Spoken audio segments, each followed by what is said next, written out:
Welcome, ladies and gentlemen, to the Team Mahi Community Cup powered by Corsair and Zotac Gaming with Hive as our merchandise partner. We're here for the grand finals today. I'm joined by Rexdreams from Map One. I'm really excited. How are you feeling, man? I'm feeling great today. Both these teams have showed great promise, extremely strong performances coming out from them throughout the tournament. So I'm excited to see what happens when you put the best against each other, kind of like a Godzilla versus Kong. But we don't know who's who. We'll just find out who's who later.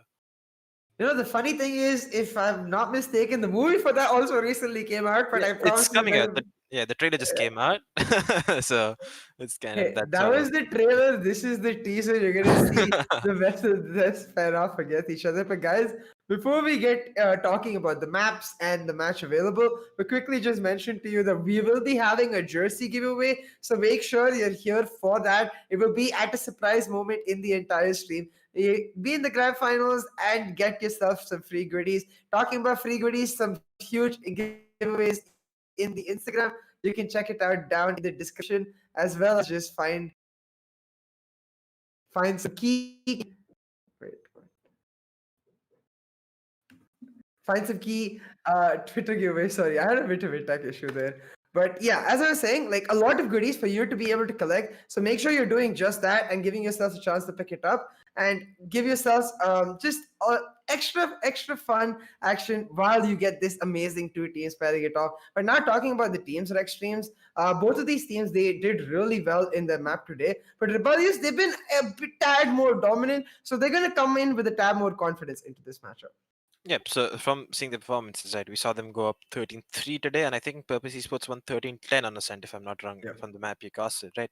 So yeah, both teams looking extremely strong overall, but Purpose Esports definitely Clone has been feeling himself over the past few days, 5 to 6 first bloods is like, yeah, it's an everyday thing for Clone. He's been feeling himself on the race recently.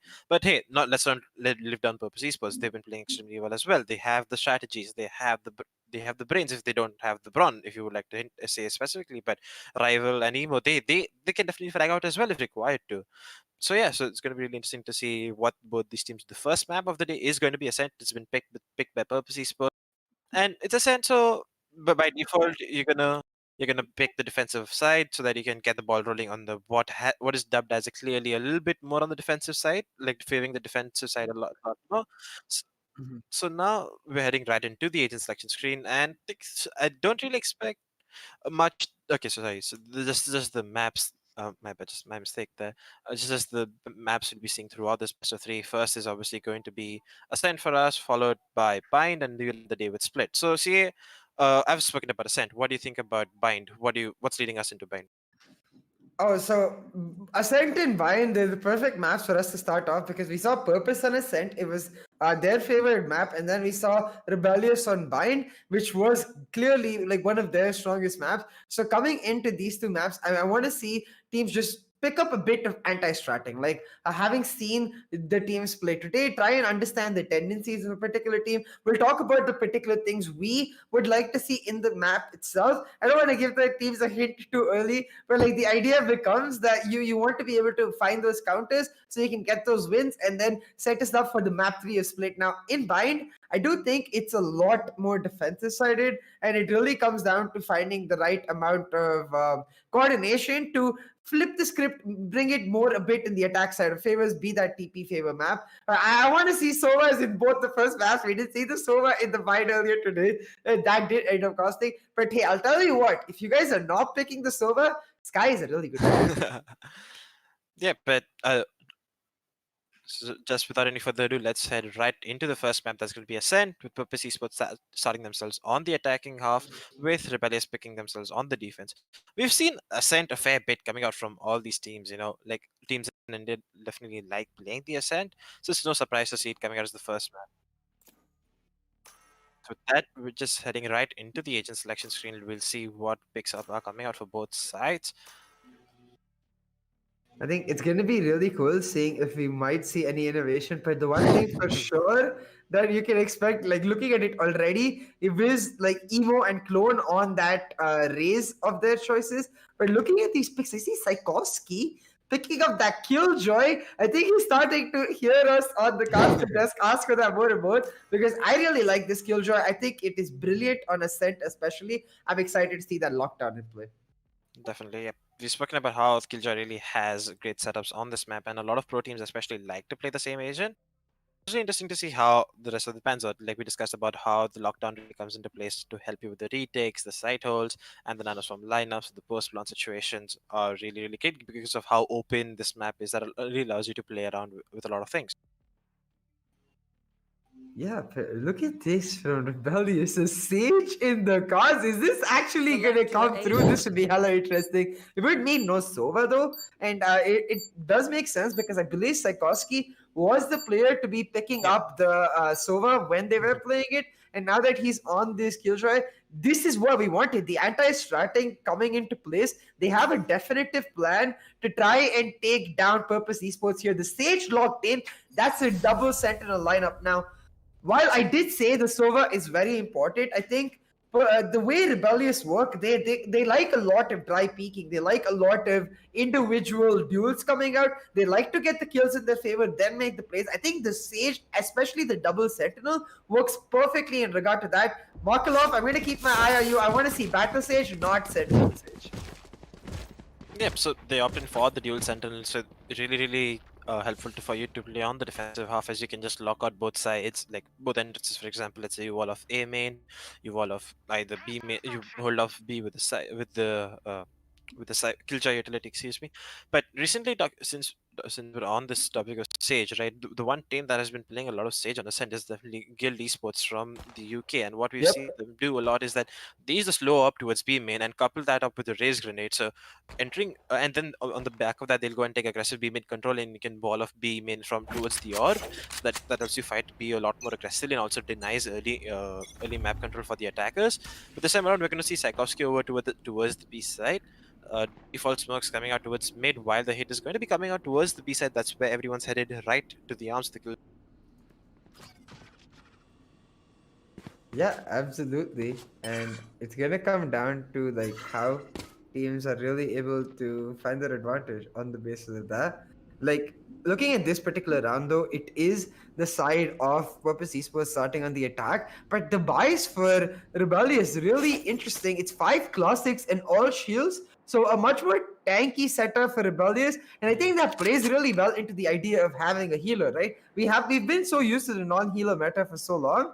Like it does come down to like playing around it. I do wonder, does this like surprise factor give Rebellious an advantage, do you think? Yeah, definitely. Like the armor, it helps you tank out a lot more shots, and just to say that Markelov is going to find himself one as they enter towards the A side. The switch has been closed by, even though he's still fitting over here. Yankee is going to get taken down onto that arena, while the spike still gets planted towards the B side, towards the A side. Clone and Co, they just want to really challenge this. The planter though, he's dead right stuck towards his green box, and Clone's gonna take him down. And they're looking at how aggressive they are on the retake. The Clone, he's jumped right into under heaven. He does get taken down for what he's done there, but yeah, look at how aggressive they were. Trolele towards the same position. Ooh, but it's just bodies falling left, right, and center for Rebellious Gaming as Purpose Esports managed to hold on. They're fighting tooth and nail for this round, and 1-0 as Purpose Esports put themselves up on this attacking half. Yeah, a really nice round picked up for Purpose Esports. Despite Clone getting that kill, they're able to just hold on after the plant, make sure that they're the ones finding the right trades and securing the post plants, able to then secure the pistol. Now I see the judge coming out for Emo. He's shown his proficiency with it, but it's all about the aggressive push with that judge. I do wonder if it will work out, because if you do end up dropping that weapon, it will cost a lot to for Rebellious, considering that it is the eco here. But what I want to see is more of this kill ref activity. You see the turret set up in a way that basically you can't really kill it unless you have a Spectre or a Stinger. You can't take it down with a Judge, making it really hard for Emo here. But Psychowski going into the aggressive peaks just walks into the hand of Emo. Now Emo looking for more tags out another. He's causing so much pressure, so much noise for his team. Able to take down a triple here. Emo on the Judge, 1 HP remaining. His team's just gonna be like, thanks for all that, we'll take it. Yep, the spike is still making its way towards this B side right now, even though towards the A side, excuse me, even though the B side is completely cracked open for business, and they're still looking to contest towards the A side as the rotations have been forced out. Emos though is going to get taken down by Vanky's Sheriff, making it a 2v3 situation. It's still possible as they can pick up the spare weapons that they've dropped over and maybe use the Sheriff to try and get a kill or two. Markelov though, he knows that there might be someone close towards the switch, and he's looking at exactly the kill there, but the camera is going to make things so much harder. The counter attack comes in, Trolele with the swing, he's going to take him down. Yankee though, how much can he find with the Sheriff? 145! Doesn't connect the full headshot. And doesn't connect the kill as the headshot only does 140 damage at the range. And Bola to Bola just surviving there. He connects the kill and he's securing the second round for them. 5 HP. That round was all about Purpose Esports living with by the skin of their teeth. 1 HP for Emo, 5 HP for Bola to Bola. But hey, at the end of the day, it's the fact that they didn't really drop. They only dropped 1 member, I believe, and it will be just like that 1 gun upgrade coming through. So basically, a free round for Purpose Esports as the side of Rebellious move into their buy. The Rebellious, they really need to make their stand here, because irrespective of what you consider, having no server will be good. But Claude, I didn't see Emo on the screen for long enough. Claude just like, I see head, I tap. One tap. Now Bola to Bola able to find the trade. Once again, the strategy for Purpose Esports to cause a lot of distraction down this B side, but to get that A push through. Rival able to take down Bianchi. The buy round going in the favor of Purpose Esports so far. They have the side control, but the Spike is running away. The Spike making its way to B. Purpose are really good with their rotations coming out here. He'll take that clone as well. Purpose looks like they set themselves up to take a commanding lead there in this first match. Yep. Let's see. Now with just Jackie and Psychowski, they've fully upgraded into this round with both their Vandals. Like, I think they can opt in for the saves in order to be able to secure these guns for the next rounds to be able to build a buy around those. The B-side has been taken completely over with CT control maintained and B-Win control, the Spike being planted in roughly an open position to play out a better post plan.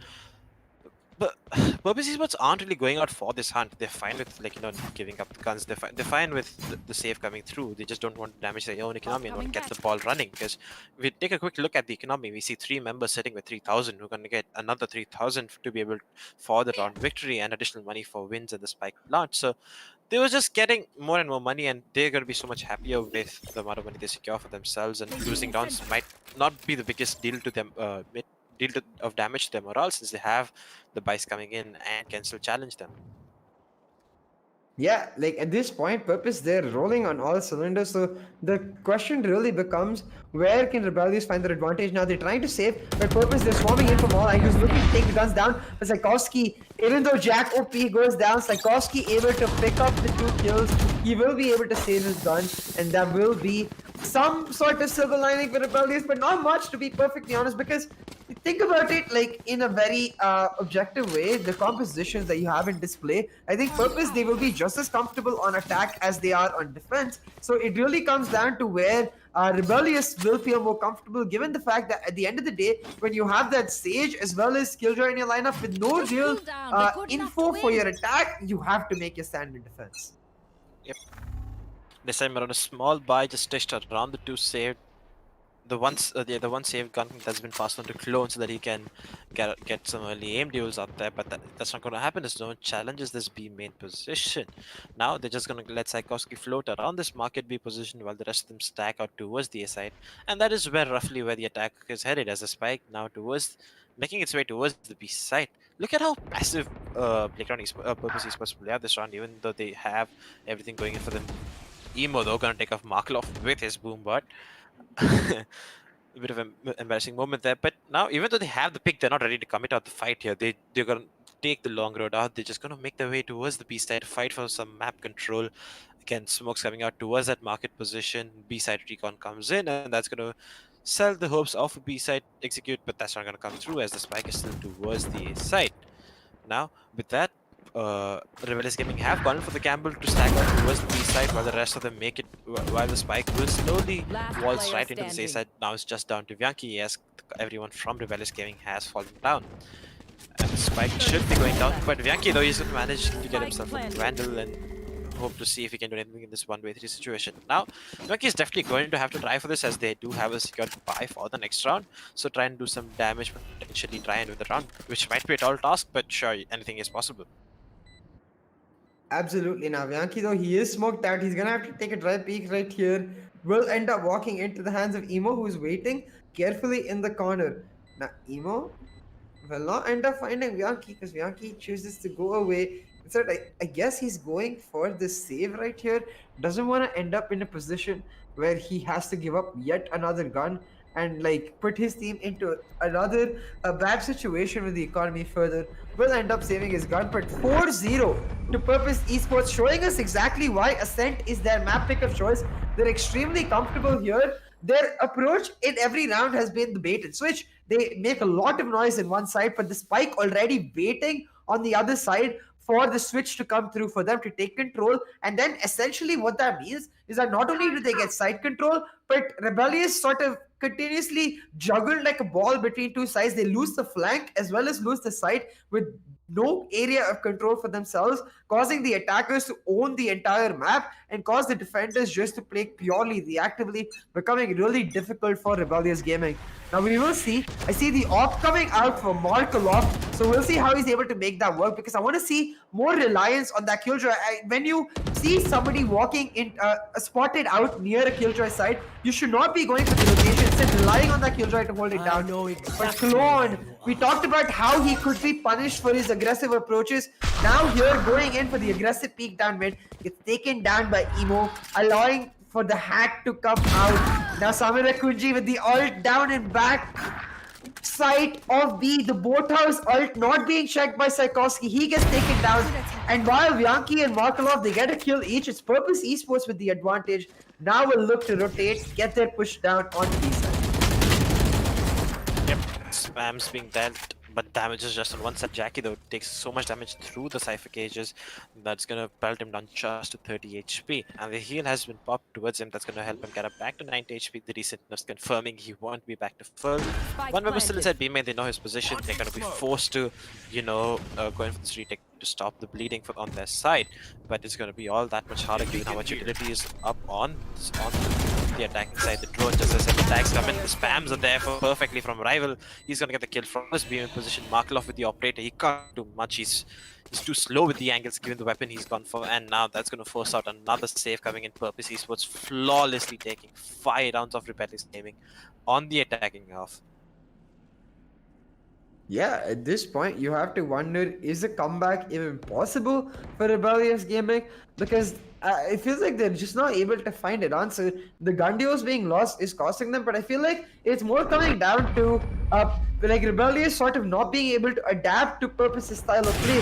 Purpose, they're very good with the idea of spreading Rebellious out thin, really putting the communications of Rebellious Gaming under fire and under test, making sure that they know that, hey, as Purpose, our communications are on point, so we can continuously rotate when we need to. We can play very well proactively, and they're doing just that. Now, the key factor that I find missing from Rebellious' success is that Clone not really able to create pockets of control. The reliance on Clone was very much present in all of Rebellious' previous matches. So now that he's getting punished for his aggressive approach, the question becomes, how will they be able to find him just a more like passive yet more suited play for his style, where he wants the 1v1 duels, wants to get the advantage for his team, yet not put him in a position where he gets punished. Once again, Purpose, they spread themselves out. This is Cypher on the lurk, the rest of the team pushing in. The ultimate popped out for one of the teams, though it is Rebellious Gaming. Clone not able to find much damage, but was able to use the ultimate to push out into B main. He's gonna look for that duel versus the Cypher. Bola to Bola versus Clone. Neither of them winning out just yet. It is Purpose though, now starting to group up towards his B side. The rotations coming through. Mid control maintained by Samarakunji and Rival, as the rest of their team grouping up onto this B main. The spike making his way onto B. It's a market push that's going to be on the cards. It's going to be up to Clone to hold it down.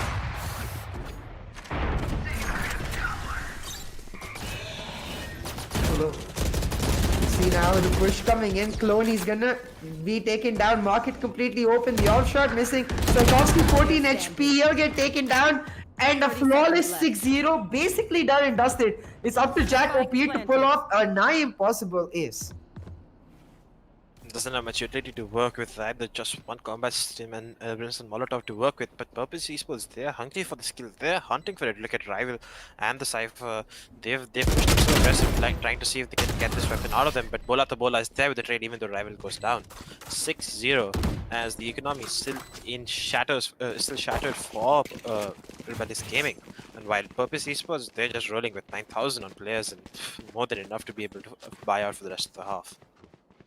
Yeah, this is like in bugs where you actually feel so good about your team, you're feeling generous, like, hey guys, request me, I have max money. Just take my guns.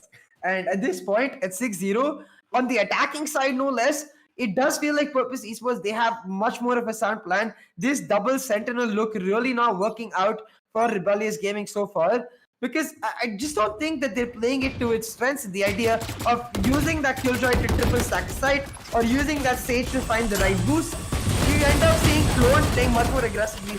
Once again, mid push for Clone gets tagged out.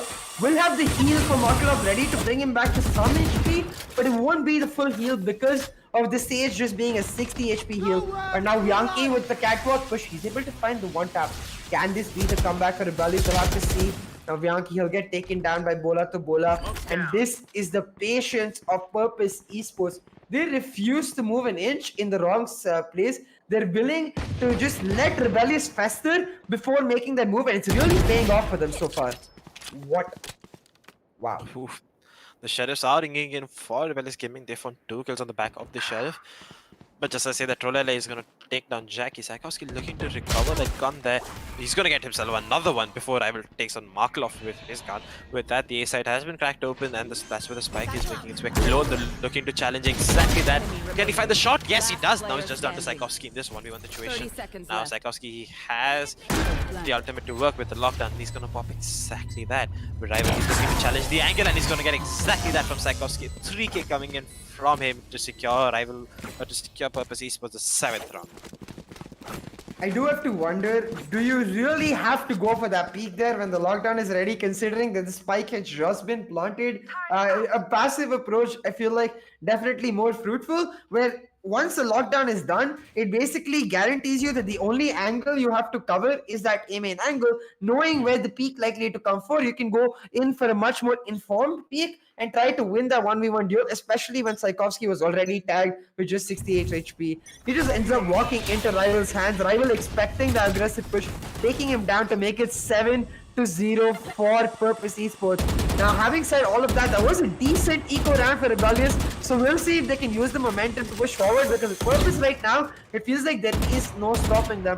The buy is all around for Rebellious Gaming. They're leaving that Killjoy to hold down the B side while a double stack towards mid. The catwalk area walled and held by Markelov on that Sage, while Bianchi with the aggressive push down A main into mid top, getting a lot of information for his team. He got the peak down to mid top, so knows that mid is clear, A is clear. That means the only position left for all of Purpose is towards the B side, and Purpose don't make their move. They're gonna get pincered by Bianchi and Clone coming in from mid and back of them. Clone with the first kill, Bianchi in the back. Purpose, the only way they can move is forward, but the Killjoy utility set up, they're getting decimated. Now the Brimstone ultimate coming down as well, but Purpose somehow, they find the trades. Bianchi and Bola to Bola trade themselves out, and now it's going to be Bola to Bola, and this Rival left all alone. Revive coming in from Markelov, so gives the side of Rebellious advantage with Bola to Bola. What was that shot?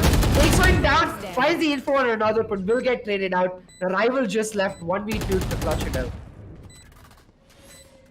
Does have the Empress on, and if he gets these 1v1s, that's going to be exactly what he wants. Spots one member, spots the head there. Here's the second one too. Clone, though he's faster on the trigger, and he's going to get a kill onto Rival, who's relatively weak in terms of HP. The first one coming in for Rebellious Gaming on the back of an extremely aggressive hold by Bianchi and Clone, who cleared out the whole of A side and with single-handedly, and that completely revealed Purpose Esports strat. And with that, it was just easy.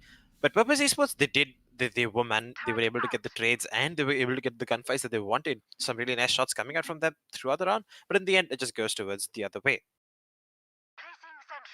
Yeah, you could see that, but for the side of Rebellious, they're starting to now adapt to the playstyle of Purpose. They're realizing that, hey, we need to be a lot more proactive with what we have in our hands to try and use it. I really like the approach of the Sage walling the catwalk and the Killjoy holding down B solo especially. Bianchi once again, A main peak. Purpose know to expect it, but they're not able to do anything. He finds an instant one tap, dismisses himself out of there, but the Sova revealing all their positions. It's Emo picking up one. Now they know where Markelov is, and they'll take him down. Purpose, that showing exactly why that Sova is so damn strong on this map. Able to get a huge advantage, but they're ever so patient. They cause a lot of noise at A. They know the rotations came out to A. So now the Omen ultimate from the shadows in will be Samarakunji making his way onto B to get the spike planted. But the Saikowski with the Killjoy mollies, he'll make it even Stevens. And now Rebellious, they have a nice spot to go for the retake, but Emo on the flank, he'll take down one. Emo's flank just denying any chance of Rebellious to go for a quick retake. Yep, Saikowski does manage to get the trade there, make this a 2v2 now, but the main difference in this run can definitely be Clone, who has his showstopper available. Throws in the boom towards Beeman, but doesn't check the angle. Saikowski though managed to get a trade onto Trollele, but Samir Kanji is there, and he's gonna refrag him. A 2v2 superbly played out by Purpose Esports, and they're gonna secure themselves an 8th. Things are slowly slipping out of Rebellious Gaming's hands. Yeah, you really need to check that B-main angle because a lurker in that B-main can just destroy your retake all by itself. The fact that they don't do that, Trolele able to take down Clone, as you said, he could have been the key factor to Rebellious taking down that round. With his showstopper, he ends up just going down, and with Tchaikovsky being tagged really low, the round ended up being an easy pickup for Purpose Esports. Now Rebellious Gaming, they're trying to make a turn for the good happen. Bakalov is finding a tap, and Bianchi able to find another. Could have dismissed out of there, but instead chose to go for his second, gets traded out by Trolele. And now Purpose Esports, they're down a man, but they still have the better weaponry. Jack OP left on that Sheriff. You see Markelov though, he's picked up that gun, and Jack showing exactly what he can do with the Sheriff. Rebellious Gaming, rebelling against the odds and finding the kills. Markelov, Battle Sage online perhaps? I guess it's time for a wake-up call for Rebellious Gaming as they see the scoreboard and they finally realize, hey guys, I think it's time we strike back. But still, talking about this attacking half, Purpose Esports are definitely going to be happy with how they've played it out, because securing 8 rounds, especially on attack, on ascent of all maps, is a huge victory. Sure, you can say that 4 is a sweet number, and you try to if you're trailing, you secure out the pistol. But if the pistol goes to Purpose Esports sides, even if they end with an 8-4 half, things are going to be looking bleak for Rebellious Gaming in this first map. Yeah, absolutely. So you want to try and get as many rounds as you can as possible. And as you said, if you get even less than 4, then it becomes very difficult. But the double showstopper, it is Evo who puts the fire in the right place, able to pick up the kill onto Clone and deny the counter showstopper as well. Meaning now Purpose Esports, they have a 4v4 on the cards. The lockdown though will be able to push them out, delay this take onto A side, allow Markelov to push in aggressively onto B. But Rebellious, they've already rotated all over to B, and this is why the mind games are so strong for Purpose. They're like, you think we'll rotate because of your lockdown? No, they stay in that A side, able to pick up that kill and make sure that they have the free control over. Now with the spike plant, they're going to look to hold on. As Rebellious Gaming, they have to go for the retake, but they're not all ready yet, meaning Purpose, they have enough time to get into post plants.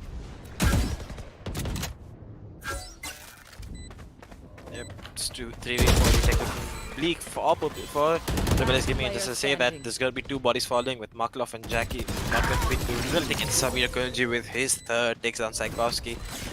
9 rounds coming in for them. A 10th looking strong for Purpose Esports as well in this particular half. Yeah, Purpose Esports looks so damn strong. The mind games especially, right? I'm a big fan of those. I think the idea of being able to predict what your opponents are doing or thinking about, and the idea of understanding where they're likely to, make a certain decision, it gives you such a big advantage, especially in an esports tournament. And the fact that Purpose Esports know exactly how their opposition likely to play out on the map of their choice really shows a level of understanding of this map. But now they will go for the aggressive peek down B main, held by Clone and Tchaikovsky, finding a couple kills each. But you can see Trolele, he's finding the return. Samira Kunji, he went for that CTTT, gets punished by Jack, is securing the advantage for Rebellious Gaming. But the hat coming off of Bola to Bola will give information about the position of Purpose Esports, of the position of Rebellious Gaming over to Purpose Esports. Using that information, they're going to start rotating, but they know that there are people on both sides of the map, so they understand that they're going to have to somehow find a pick, reduce the advantage against their favor, make sure that it's a 2v3 or 2v2 before they push into the side. Now Tchaikovsky, I hear that he's popped out his mollies a little too early, but the drone coming out should give the audio cues that, hey, Purpose Esports are here. But Rebellious, they're almost a bit scared of the bait and switch at this point. They're refusing to go, and that's exactly what you want to do. Rebellious just holding on to their sightlines, and Purpose kind of stuck in the middle of nowhere. Nowhere to run! Yep, so Ultimate comes out to clear out some angles towards the B side, and that's given the time they are going to commit out towards the B side with the 2 agents that we have, the Cypher and the Server. So Psychos, does get spotted on the camera, but doesn't matter as he gets hit. 1 kill, and Bola to Bola through the cage gets him, but Jack is there with the instant trade, and 3 rounds secured for Rebellious Gaming on this defensive half. Switching sides. Yeah, a really nice first half for Purpose Esports. But hey, Rebellious will be happy that they at least picked up that 3rd round going into the second half, and hope that they can use the momentum now and to try and push through. This is where my biggest question comes. Now, you don't have the info in that server. So do you just end up going for the fast site rushes and then playing with that Sage utility and the mollies to hold on post plants? Because like otherwise, if you are playing purely for the areas of control, the slow, cautious picks playstyle, you have to rely purely on that individual aim. And so far, like across the first half, it was Purpose Esports dominating in those individual duels. Yep. Talking about the dual Sentinel agent comp, right, it does become definitely a bit harder to attack with the same agent comp. Now the Cypher camera spots out everyone going towards the B side, and that's going to force out the rotation coming in from there. Tripwire though, it's perfect. The spams come in, but the kill cannot be confirmed. And with that, with a relative ease, Rebellious Gaming have taken control of the B side. Now the spike will get planted. The shock darts still landing in the wrong spot as Saikowski secures the plant for himself. Now, a 5-man retake with all 5 members held in towards the side could go anyway. Just to say that Clone's gonna get himself 1 kill. Now they're fighting for map control as they go towards the B side. Jackie's gonna get 1, Clone with the 2nd, Bianchi with 1. Bola does manage to secure 1 for himself as well, but now it's just down to Emo, and he's been revealed by the turret towards this B main position, and everyone's looking for him. Does manage to land the headshot, but Clone's there with 3-piece for himself, secure the 4th for Rebellious Gaming. Yeah, you see, Rebellious Gaming able to get a really fast site execute through onto B site, hold on really well on their post plans, despite being revealed by the Cypher. A very strong execute meant that they have the right utility. I especially like the molly by Jack to deny that Cypher the position towards that CT, making sure that they have enough time to safely get the spike planted as well as hold on in their post plans. Rebellious Gaming doing really well to secure that pistol round. We talked about how important that pistol round can be when you're on that really big disadvantage. You can see a slow up as well as the paint grenade thrown down to catwalk, but they're going for the B side first. The crossfire already set up for rival, and Samir Kunji though will only result in 1 kill because the better weaponry for Rebellious coming into play. They take down both rival and Samir Kunji. That's B side to their name. And Trolele left on his lonesome. He'll find 1 kill, but get taken down. Now Bola to Bola, he's able to take down the spike carrier 1 versus 2. Bola to Bola should be able to pick up a Spectre. Has full health burst to himself. Here's Markelov dropping down here, but Markelov able to run away in time. Slows him down, and now they're cornering him from every angle. They'll take him down. Rebellious with the anti-eco in their favor. The fire in them back alive. This is exactly what happens when you run a dual sentinel comp. Like your sentinels both have so much utility that you're gonna have to play in fast. Because if you play in slow and you end up losing one of the sentinels earlier on, that's so much utility off the board. Like the Sage slow orbs can be extremely crucial for you coming in towards this late rounds positions. And if you wanna do like a like a normal execute, let's say let's fight for map control and things like that, it's not the most elusive strat for most teams, and this time around we're going to see them taking out towards the missed position. Clone throws in the paint shell towards A shot to deny A shot control completely for the defenders, and with that they've secured easy mid control as the defenders choose to play based on the tripwire. This setup is extremely like relatively common from teams coming in as they just tripwire out mid and are ready to stack out the extra side, and that's exactly how the sentinel would play, right? But this time around we see the spike move in towards the A side. Saikowski still on the flank watch position. There comes the Reina flash to break the crossfire, but Sumira Kunji and Bola are going to strike with one each for themselves and are going to fall back to their positions. This A side attack has been completely demolished now, and there's not much Rebellious Gaming have in terms of utility to be, in terms of firepower, because they've lost both their duelists who went up towards the shot position. Yeah, Rebellious Gaming, they tried to go for a fast rush through catwalk, but the crossfire already set up by Purpose demolishes their push. As you said, now with nowhere to go, Rebellious once again, they're trying to take control of this catwalk with Jack moving down the A main angle, but you can see Markelov, he's gonna just end up getting caught out here. The camera for Bola to Bola should reveal him right about here. And now Bola to Bola going for the peak, delaying any push from Markelov while Emo coming through on the flank. Markelov, he's gonna get taken down by Emo. And with Jack, the last man standing towards that A-side area with just a Spectre in his hand. He doesn't have the time or the weaponry to pull this off. And he's just gonna get spammed, he's tagged to get a flawless team ace for Purpose Esports and double digits. This might just be a defining round for this map. Yep. And now Rebellious Gaming are opting in for that semi-buy with just shadows and light armor being purchased. They definitely want to see the Vandals and Phantoms coming in for the next rounds to be able to work down with those and tie themselves around. Now, the P-hit was working for them earlier in the pistol run and the anti-eco. That's exactly what we see them going for this round. The Sage low up. So we partially spoke about this earlier, right? As how you can maintain map control with Sage on the defense with the slow orb and nade towards B main as this one singular choke point. We see them doing that towards the A shot position as the Sage slow orb would come in towards A shot. Couple that with the nade from Clone on the anti-eco in the first buy round. That's exactly what they did this time around. The piece hit is expected. Rival looking for an early fight. It repakes into Vyanki's Sheriff, and you do not do that, sir. We've seen how good Vyanki is with that Sheriff. And now they're going to recover the gun. Emo, though, he's towards this backside position. He's going to chime with another Clone. He spots the one member, and he's going to trade him up. That Trollene does manage to find one. Meantime, and Emo's Boombot is going to secure one.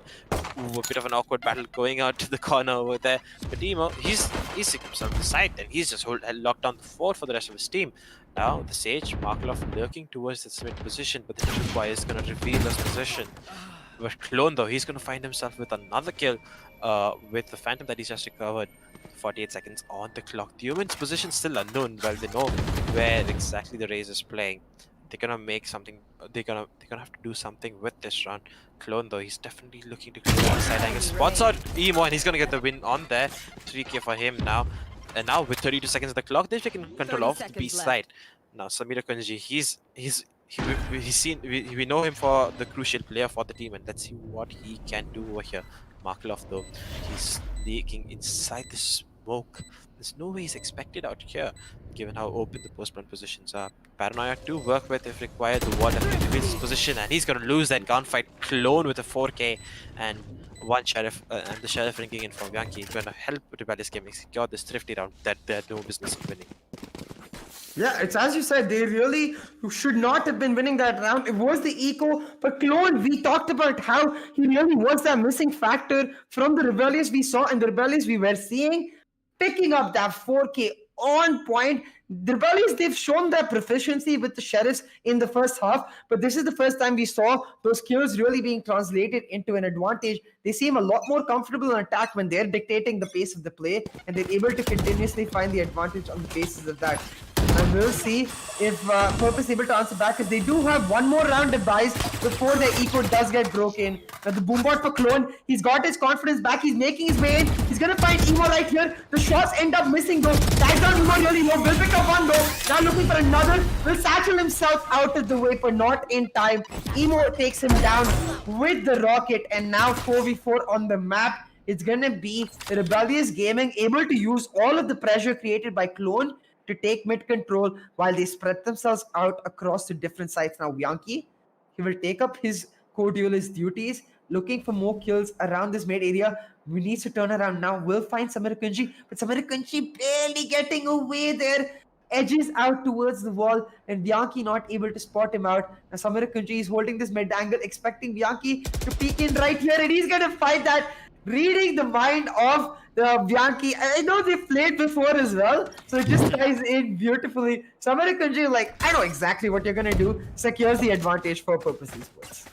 30 seconds Camera left. spots them up towards the initial position. That's going to ring the bells off the Sieh coming in.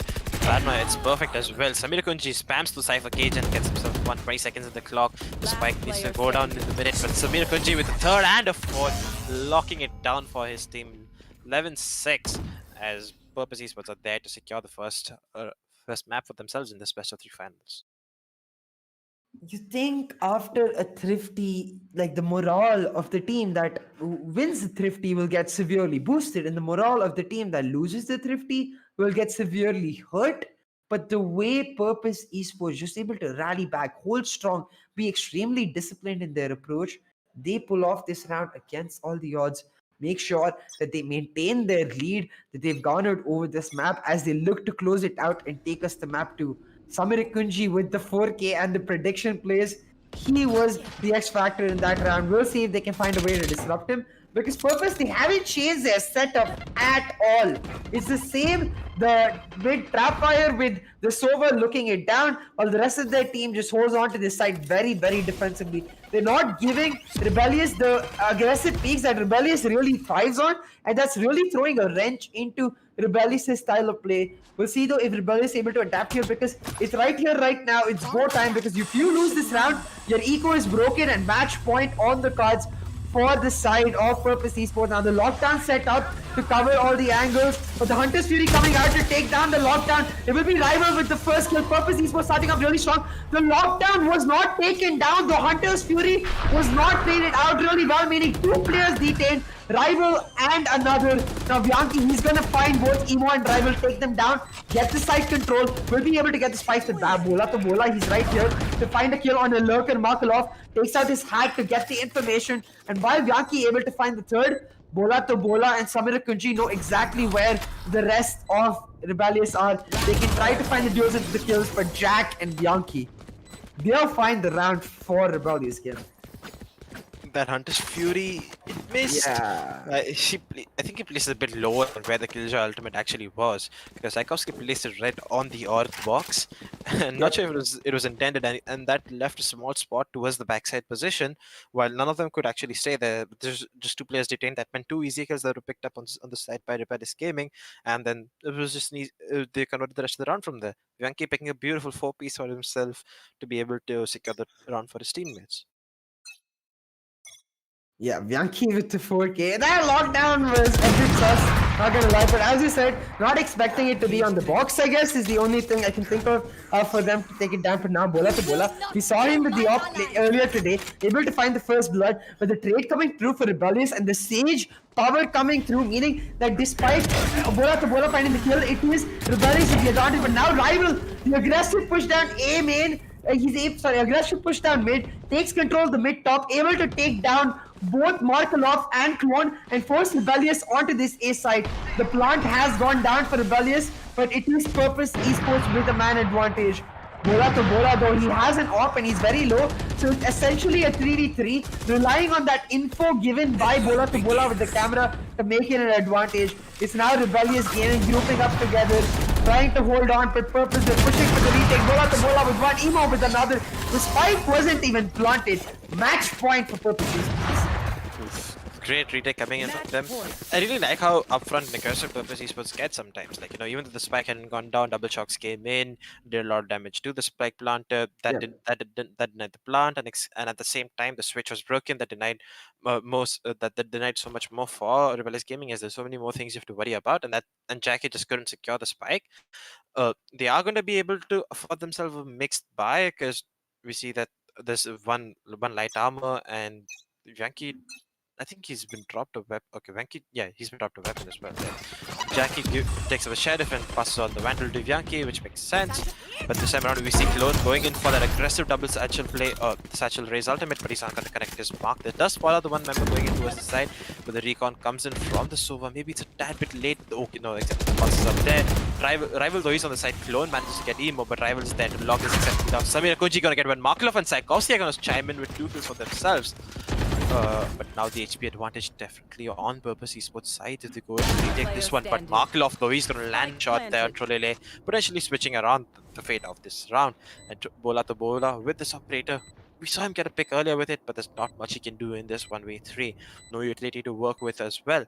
And now he's just playing for these exit frags, maybe looking to see if he can do some potential damage, force some guns out of their hand, as they already know that message. Just as I say, that goes in for that aggressive shot, and he's going to land that, expecting Tchaikovsky there as well. But doesn't manage to shot there. And now it's going to be an 8th round coming in for Rebellious Gaming on the back of a stitched mixed buy. Yeah, Rebellious Gaming against all the odds of the eco and against all the, really, given the fact that Purpose, they were really dominant in the last round, they're picking up this round, keeping them alive. Now they have broken the economy of Rebellious a bit, so we'll see if they're able to pull it back. Now remember, guys, if you're enjoying the action, show your support, hit that like button and share it across with your friends. Share the stream, bring your friends here, because this is the grand finals, and it's also a chance for you to make sure that your friends are there when the giveaway for that free jersey does happen live on stream. Now going back into this round, Rebellious, it looks like they've decided to go for an aggressive A push. They left the stage though, so they don't really have much healing. They're gonna have to take the side cleanly, and trying to do that, they're pushing in, but the one taps Bola to Bola, he'll find one. Yankee is able to trade him out though, and now Rebellious, with that trade, closing out the door. It's going to be Saikovsky getting the plant down. Now Saikovsky, he has 5 out of 7 ult points. So with this plant, and if he's able to get 1 kill, that lockdown will come online and be a significant tool for them to try and close out the round. But Rebellious, they don't need those ultimates because Clone on point with his aim. The rest of their team just holding on. They don't want post plants. They just want to take down Purpose right here, right now. The judge not really working out there, but just as Samir Kunchi though lands himself a nasty one day, going in for these jump shots. Not gonna find himself on Clone. He's up on that wall, doesn't even go in for the aggressive shot there. And with that, it's gonna be an easy 9th coming in for Rebellious Gaming as the Sheriff just in Samir Kunji's hands. He's just trying to do some economic damage and potentially die here so he can afford a full buy for himself in the next round. Spots out the Reyna, lands himself another shot. Can he hit another? Just 2 more members that can seize the head again. Lands himself another one on side. Oh my god. But the bullets run out and Clone is there with the trade. Samir Kunji, what are those one taps? At the end of the day though, it is Rebellious able to pick up the round, and that will be what goes down in the book. Samir Kunji not able to pull off his heroics. What he was able to pull off was significant damage to Rebellious' economy, meaning that now they'll really have to pull out the stops to get the buys. But they will be able to do it since they have won 2 rounds back to back. But for Purpose Esports, last round was the eco. This is the buy. I'm expecting Bola to once again pull out his operator and just he will like, there's one way or another. I'm going to try to finish it off right here, right now. Now, Rebellious grouping up for this B-side push. It is all 4 of them here with Clone, the lonesome person towards the B-side. Once again, the lockdown coming through as they try to hold it down, but they're all blinded. Samir Kunji here, ready for the push, but not able to find this. Kills, it's inside Saikovsky taking him down. Now Bola, he finds one, but he will be detained. His team, they need to come to his rescue soon because you can see already they're pushing in. Rebellious taking him down. Rival though, he's able to take down the lurker of Clone towards the mid lane. And now Saikovsky with the trade. 3-3 on the map. It's Purpose Esports pushing in for the retake, but they're getting tagged really low. Markelov holding down that market area with Saikovsky on another. Rebellious fighting back, pushing us to a potential overtime. Oh! Okay, Trollele, the spy. Oh my god. Markelov got spotted. Yeah, Markelov got spotted on the recon on the last pulse as well, so he knew exactly where he was, and that's exactly what he waited for to see if he could win the gunfight there. But HP not in his favor. That's exactly what he loses out on. But I really liked what Rebellious Gaming do last time. They knew Bola was hopping out towards the backside, and they decided let's not challenge him. Let the Killjoy ultimate finish its ring in, and they knew that Bola was detained at the backside, and then they just walk in, get the free kill, secure the site for themselves, and then they can just put the spec down. Yeah, really smart approach. Samir Kunji almost caught them off guard, but Rebellious are able to pull off against all odds. But what are these one taps? Evo finds a nasty kill, picks up the advantage for Purpose, but this is the eco for Purpose Esports, and despite finding the kill, they were not able to pick up the guns, so the weaponry still in the favor of Rebellious. They just need to find a way to push in. The wall put down, the orb taken up, the one tap basically wiped from existence. Vyanki brought back to life. Rebellious, they'll make it 5v5. And damn, Evo's heroics not really amounting to much. The ultimate for Samir Kunji denied. It is Clone holding down mid, and Clone, he needs to win this duel against Trollele. He's gonna do just that. Once again, back to his usual antics, causing a lot of pressure in random spots across the map. Now, despite getting the early kill there and having all the kills, the Clone though, okay, he lands on the shot. Bola with the shotty. Manages to land the headshot, but not gonna connect the kill. Emo though, he's stuck on this B side given how much distraction Clone has caused. Samir Kunji can definitely say something about this round. His position's been unchecked now, but they know where he is, and no 1D's coming in for him this time around as he will be taken down right now. Clone with an important 3k. Are we going to overtime, ladies and gentlemen? The cards are definitely looking like overtime to me right now. Yeah, and I think we've got like a Ray at the right time as well. Right Ace, thank you. You're on time here to see a potential overtime in the cards. We will see though if Purpose Esports are able to fight back. Now, I think I'm seeing a bit of a technical bug here. I see the spike initiating thing alone. Yeah, it's just because the last round timer later. Yeah. So, yeah.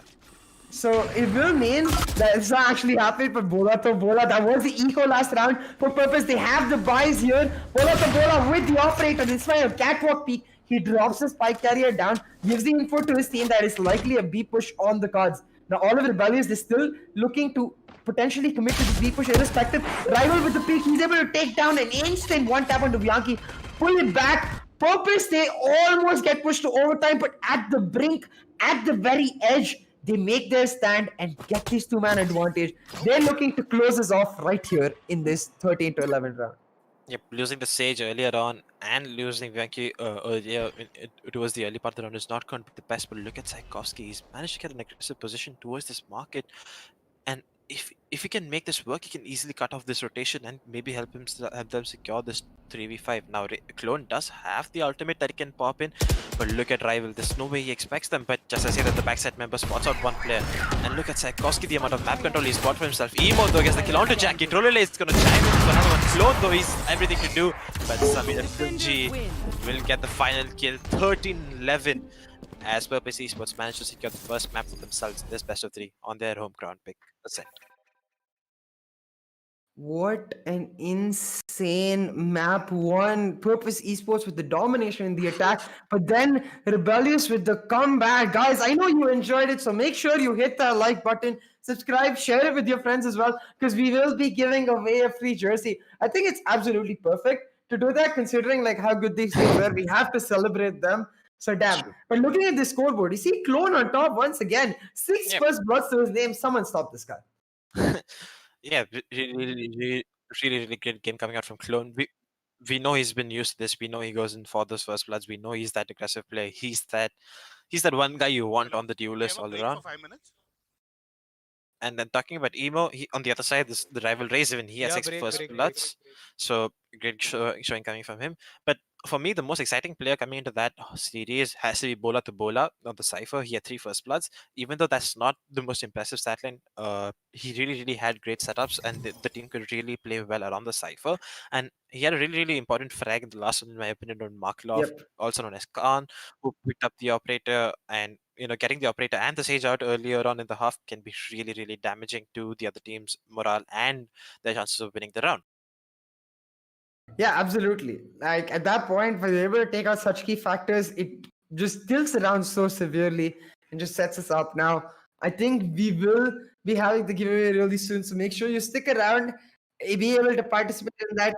Take this time to be able to go share it with your friends and put it through. Now, the keyword for this time's giveaway for that jersey, it will be, I mean, I think all of you know it really well by now. I've seen it a lot. It is Anna OP in the chat. ANNA OP. I mean, I don't have to spell that out for you. You guys know exactly what it is.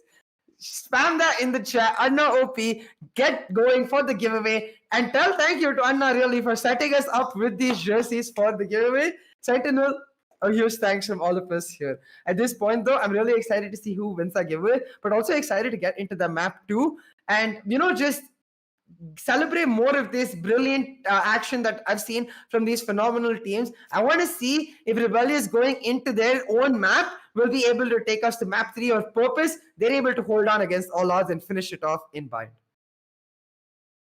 Do you think that Rebellious have an advantage? Like, because it's their map, considering that they almost pulled off the comeback, do you think they'll be fired up, considering that they're 1-0 down in the series? Yeah, talking about Ascent, we've seen Purpose Esports as to how good they are. Like the last 3 games we saw from them, last 2 games, 3 including this one, right?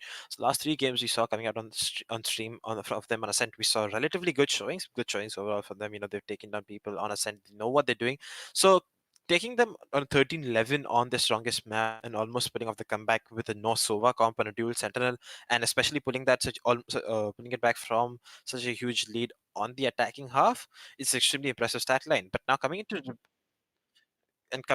this into Bind, right? Rebellious Gaming is their home ground. We've seen them beat global esports in it. Like they know what they're doing on this map. And Clone, if he's firing out like this, we're gonna see them play a lot much better. And the rest of the team, we're gonna see a small swap on the agent comps. I think that Tchaikovsky does opt in for the Sova on this map, if I'm not wrong. Yeah, so the Sova and Jackie will go in towards the Brimstone with the Sentinel going on towards Marklov, who's gonna play the Sage mostly. That's the Sentinel of choice. So you have what you want for this map. So I'm definitely going to be looking forward to see Rebellious Gaming on Bind, even though I'm not going to be casting it.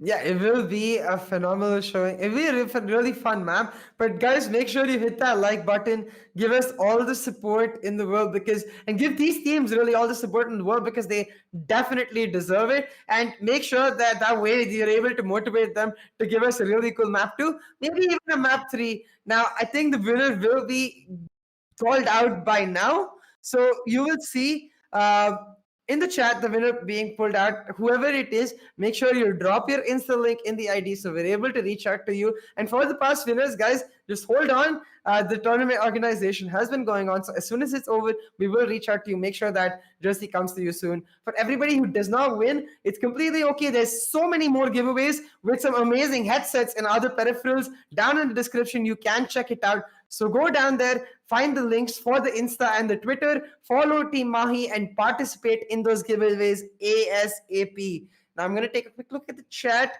I see a lot of unknown OPs, which is exactly right. And the winner is the one and only Pratiti. Pratiti, you will be the winner of that jersey. I think we know your Insta link, but even if we don't, drop your Insta ID in the chat so we're able to reach out to you. Get the jersey giveaway happening. Anna OP indeed. Pratiti for the win. Now we're gonna go set up for map 2. And in the meantime, make sure you get some snacks for yourself because I think we might be set in for 3 maps here. And you want to get some refreshments in the meantime. We'll go set up for map 2. See you really soon with the Team Mahi Community Cup powered by Zotac Gaming and Corsair with Hive as our merchandise partner. See you soon.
Welcome back, ladies and gentlemen, to the Team Mahi Community Cup powered by Corsair and Zotac Gaming with Hive as our merchandise partner. We're here for the grand finals back in game 2. This time joining me will be Aggressive on the mic. Game 1 was the banger Aggressive. Do you think we'll have the same in game 2?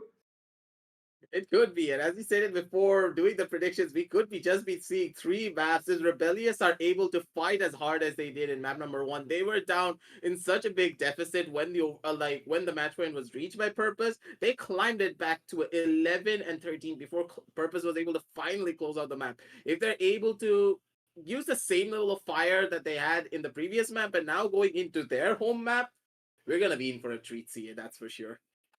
Yeah, absolutely. Like in their own home map, I'm sure that they will be looking much stronger, especially considering that towards the latter half, it was all of these players coming online. Now, for everybody who is not able to win that jersey, don't you fret. We have another jersey giving away for you guys towards in this best of 3 series. So make sure you're there. Make sure you're liking this stream as well as sharing it with your friends, so they're also able to come participate in this jersey giveaway and reap the best benefits out of the goodies available. Now, going into this bind map, I'm really curious to see whether these teams will go for standard compositions or if they will go for something different. We saw that different approach from Rebellious Gaming in map 1, where they chose to not play that Sova. But going into map 2, I think Rebellious, they're going to go on to what they find comfortable. The Phoenix for Bianchi, the clone on the Raze, Tchaikovsky on that Sova, the Brimstone, and the Cypher likely to finish it off. So I want to see how the side of Purpose Esports is able to understand the gameplay of Rebellious Gaming, find the anti-strats. What do you think, Aggressive? Do you think Purpose will just go with what is comfortable, or do you think we might see something different here? I do believe that on the map of Bind, it is a much more of a telegraph strategy. And there's only one thing that you can solve, actually, 2 things, being mainly that Brimstone is like a must have at this point, so you cannot really swap out a Brimstone for an Omen. But a lot of teams are opting for the Omen because of comfort, because of the previous meta being established.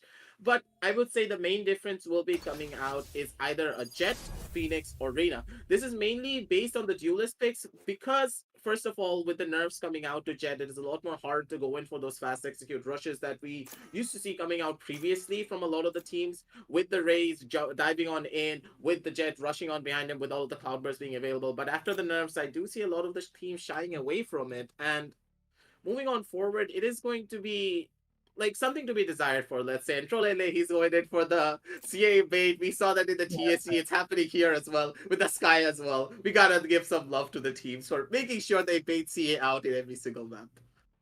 Feels bad, man. The teams just want to beat me. It's not going to be a Sky. Maybe it will be a Sky. I would lose my shit if we see a Sky here, because that would be the perfect way to anti-strat against Rebellious, in my opinion. They are a very aggressive team. If you're able to get this controller, this initiator who has a ton of flashes and healing, it just works perfectly in your favor. But I think Samara Quinji, he's going to end up picking up that Brimstone very likely, or the Omen, I see. And Emo, he's going to pick up that Raze. It will be a similar composition on the other side for Rebellious Gaming. Tchaikovsky, the only change, he's choosing to stick to his Killjoy, Markelov on that Reyna. This is a triple duelist composition for Rebellious Gaming with no Sova once again.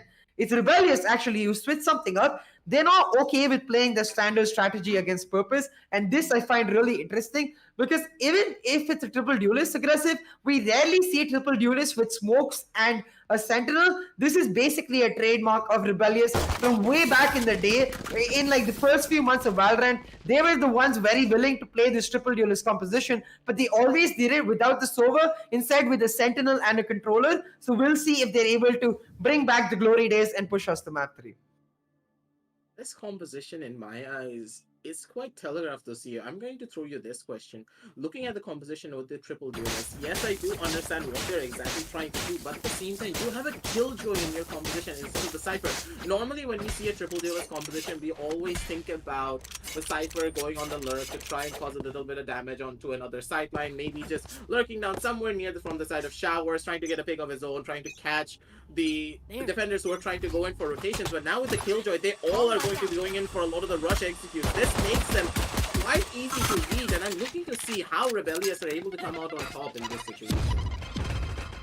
Now, as you said, they are trying to go for an aggressive push down into the B side, but Emo and Rival, they set up a crossfire, they're holding it down, but Markelov and Clone, they're able to find the kills on either side, just deny that crossfire as a whole, able to take hookah control. Now with the smoke down, they're gonna push it inside, the flash is coming in from Bianchi, it's Tchaikovsky finding one kill, but Trolele and Bianchi, they're playing Ringer around the smokes. Flawless round for Rebellious, starting off this unprecedented composition off really strong.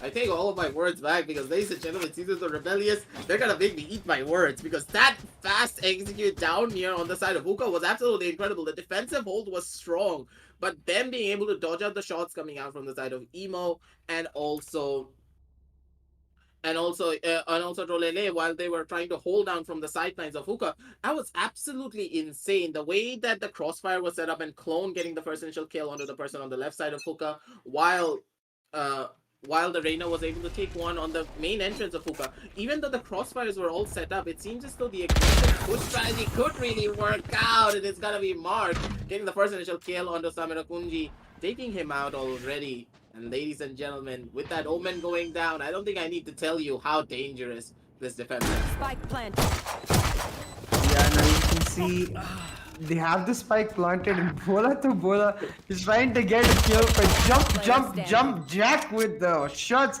Bianchi with a couple more. Another flawless in the cards for Rebellious Gaming. It's just Rival left and we just pistol a classic that too. He really can't go anywhere. He's just looking for some exit frags.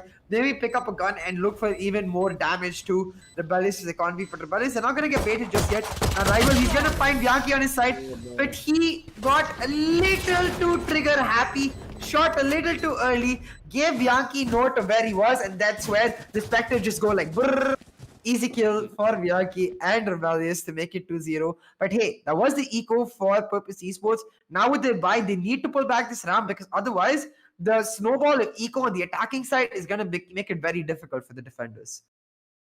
I do see one Phantom and one Vandal on the side of the attackers, so they're going to be quite happy, especially on their primary duelist. But Marky, I didn't really expect him to go in for this stinger and staying on it. I would expect it more on the likes of Clone, as he had the capabilities of getting a lot closer, but who knows, we could be proven wrong. It was Emo going in for an aggressive push down here from the side of Hookah to see if he can find a little bit of information. Does spot out 2, so he's going to be backing off immediately, the defensive position of his own. But it seems as though coming out from the side of the attackers, they're playing it a lot more slower, and this slow playstyle is not something you can always do. It's gonna be Samira Kunji on the sideline getting that kill down on the Phoenix, taking him out, and it's gonna be Clone clearing out a lot of the corners. But now see, with the flash going out already, they are losing out on the fact that they have no Molotov to clear out one of the other angles, and also the nade has been popped out as well from the side of Clone. No utility to flush out the enemies, so now they're gonna be in a pretty bad situation. Purpose Esports start off their buy round strong. They picked up the first blood and now the recon giving them so much information. Katino with one and Rival on the left, he gets taken down actually. Jack with the entry, Brimstone taking down 2 to secure this site for Rebellious Gaming, but they're all revealed, so they don't really have the time to get the spike planted. They need to go for it now, but Markelov and Jack holding down the tube, and each other's back. They take down 1 each. Rebellious Gaming 3-0. That round was just all Jack in my viewpoint. Just phenomenal gameplay from that Brimstone. Mark and Jack, they're absolutely insane. The dynamic duo of Rebellious Gaming coming out on top in this engagement. The way that they were able to clear a lot of the angles, like you could see, it was like I'm watching a military documentary. One guy was checking the left corner, the other guy was slicing the pie on the right side corner. The way that they were clearing it out was absolutely incredible to watch. We had a top-down view of it as well. The way that they were changing a lot of their sidelines literally felt as though this was just a military movie playing out in the background, and these guys were top-notch soldiers, the elitist of the elite. But now it's gonna be Emo from the sidelines getting the first initial headshot down on the Tchaikovsky to take him out, but it's gonna be Mark and Bianchi on the sidelines getting the kills of their own. The damage has already been done, and Purpose, they're not going to be happy, especially after losing 2 of their very important members with the Cypher and the Raze going down. Not really any way for them to try and take out one of these fights. but still it's gonna be Tourney from the sidelines getting that kill down onto Clone after putting on his dancing shoes. And ladies and gentlemen, this defense could be possible, but at the same time it's gonna be difficult. Bianchi with the kill on to His rival, the last man standing with just his finger, 1 HP. He has nowhere to go, stuck on this truck area. He'll get burned by Bianchi. Just a little bit of that burn to add that extra flavor. Rebellious now with a 4-0 lead, giving me a bit of deja vu. Because just like this, Purpose, they took a significant lead in map 1, and then Rebellious, they closed off that first half, losing 9-3 before they made their comeback. Now on Rebellious's map, it's like the tables are turned, but the same storyline happening. As Rebellious, they've taken a significant lead. Now the question remains, can Purpose come back? Purpose, they need to try and dig deep at this point because they're giving away so much momentum towards the side of the attackers. And Rebellious, they are not going to be giving an inch. They are angry after what happened in the very first game, and they are fired up to take the fight to them. But Emo, he has aggressive positioning of his own, but it seems that none of the attackers are going to be anywhere near him. The drone does come out from Trollele to spot out Bianchi, but that is the only call out that they can find. With the run it back being pulled down by Bianchi, he's making his way down onto this B side and a disgusting flick shot on the arrival. Run it back does find value. It's going to be Sauragunji on the sidelines getting one on the Clone, and Emo from the sidelines getting one on the Markel as well. Ladies and gentlemen, it is going to be a 2-for-2 trade for both of these sides, but still, the Smoker is still alive for the side of the attacker, so they will have that in their arsenal to go in for a lot of these fights. The Mollies have been thrown out to clear out a lot of the corners, and the spike is about to go down soon enough, I believe. As still, the side of the defense, they have two very important ultimates. One of them getting popped already. The Hunter's Fury pop it on out. They could just get one more kill.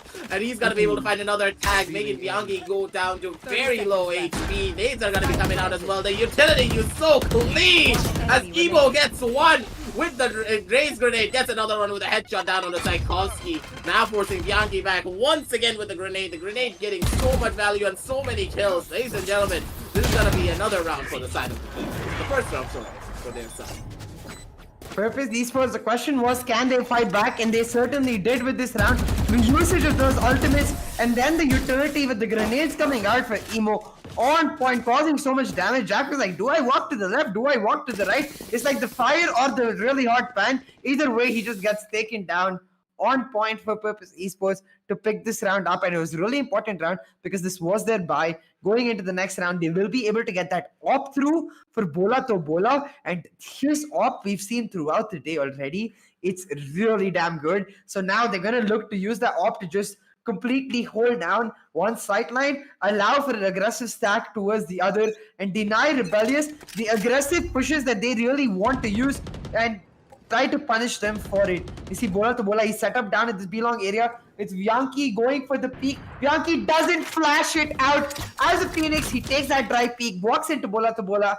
And I mean, maine to bola tha. You cannot walk into Bola to Bola. First blood for that Cypher. Purpose Esports with the comeback.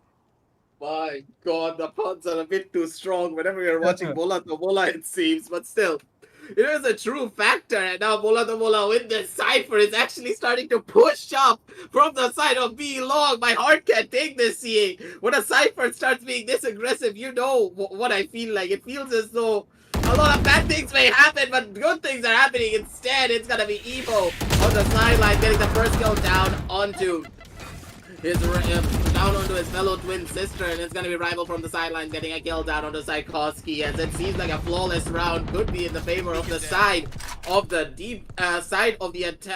defense. But do not forget, it is still Mark and Jack still alive. The dynamic duo, the military grade encryption's gonna be coming on through. It's gonna be Markel getting the first initial kill down onto Samiragunji, taking him out. And it's gonna be Jack trying to spawn out one, but Bola to Bola, he has something else to say about it. He pulls out his operator and shoots a bullet straight through Markel in this situation. But still, one more member is gonna be on the sidelines. But Trollene, he nearly missed his shot down onto Jack, and he could have just bit the bullet in that situation, but Jack did not have his gun, had his knife out to go in for the flank.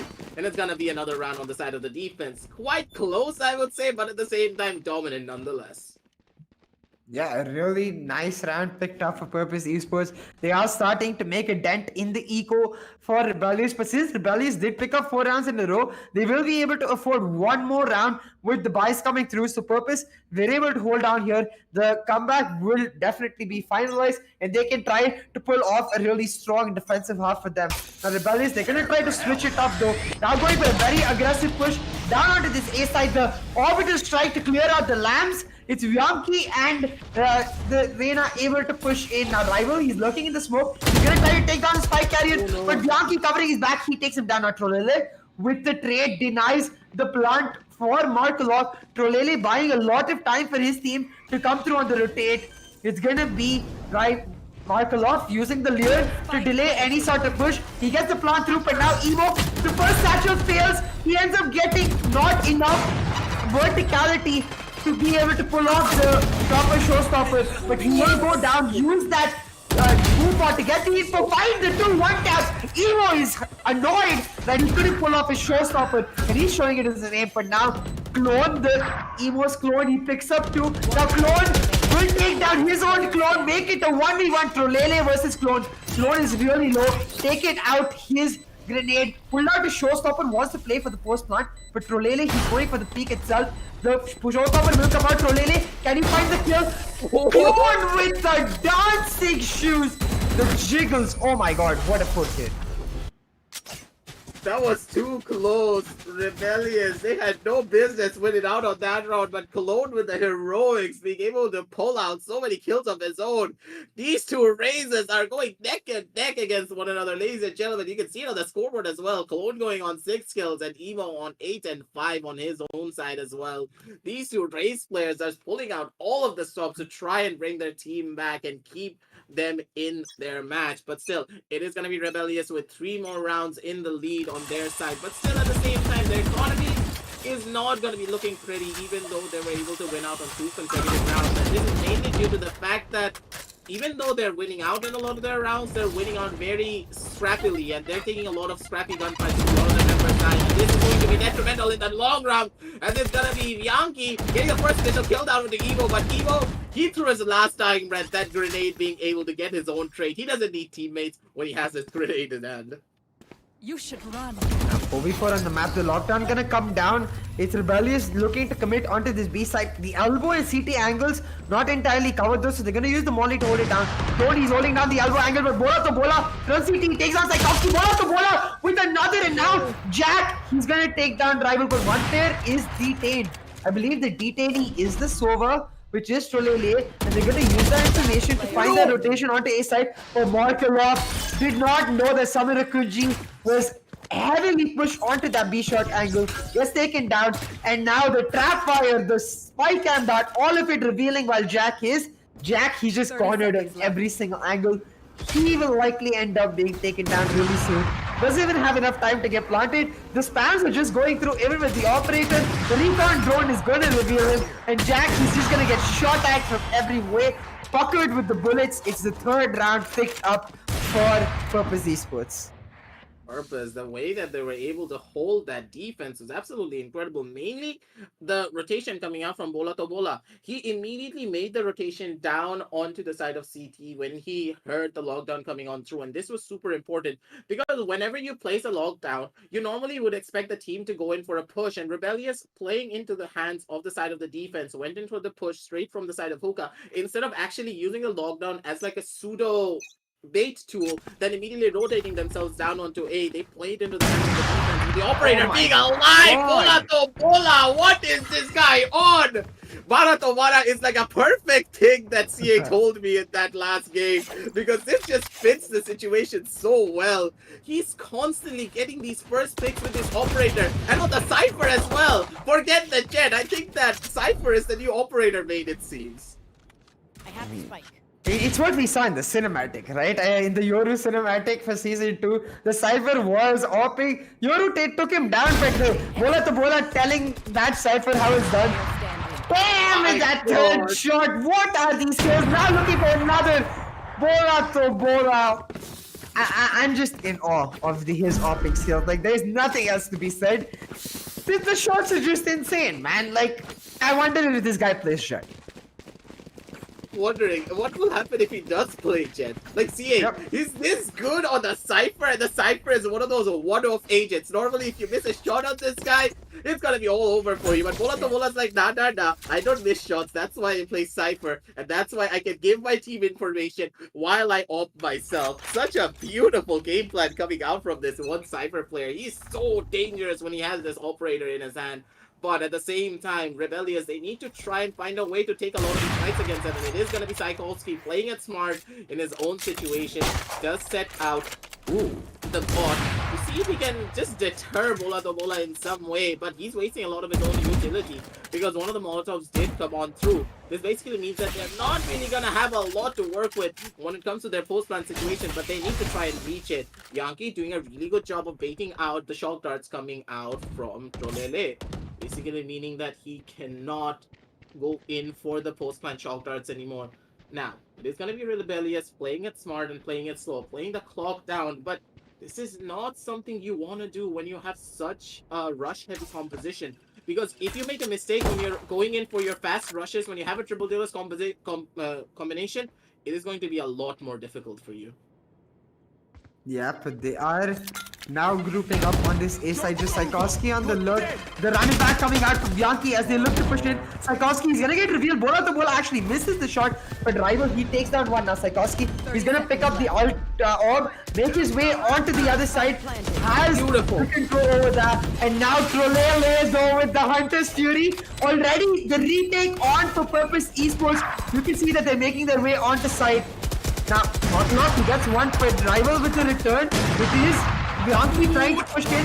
There's some kills for himself, but Bola, what was that shot? Evo with another 5-5 for Purpose Esports. At this point, like, the comebacks for these teams, I am loving it. I know you have to be loving it, chat. So make sure you drop a like on the stream. Give the support to all of these teams and to this tournament in general for making it happen, because this is some intense gameplay.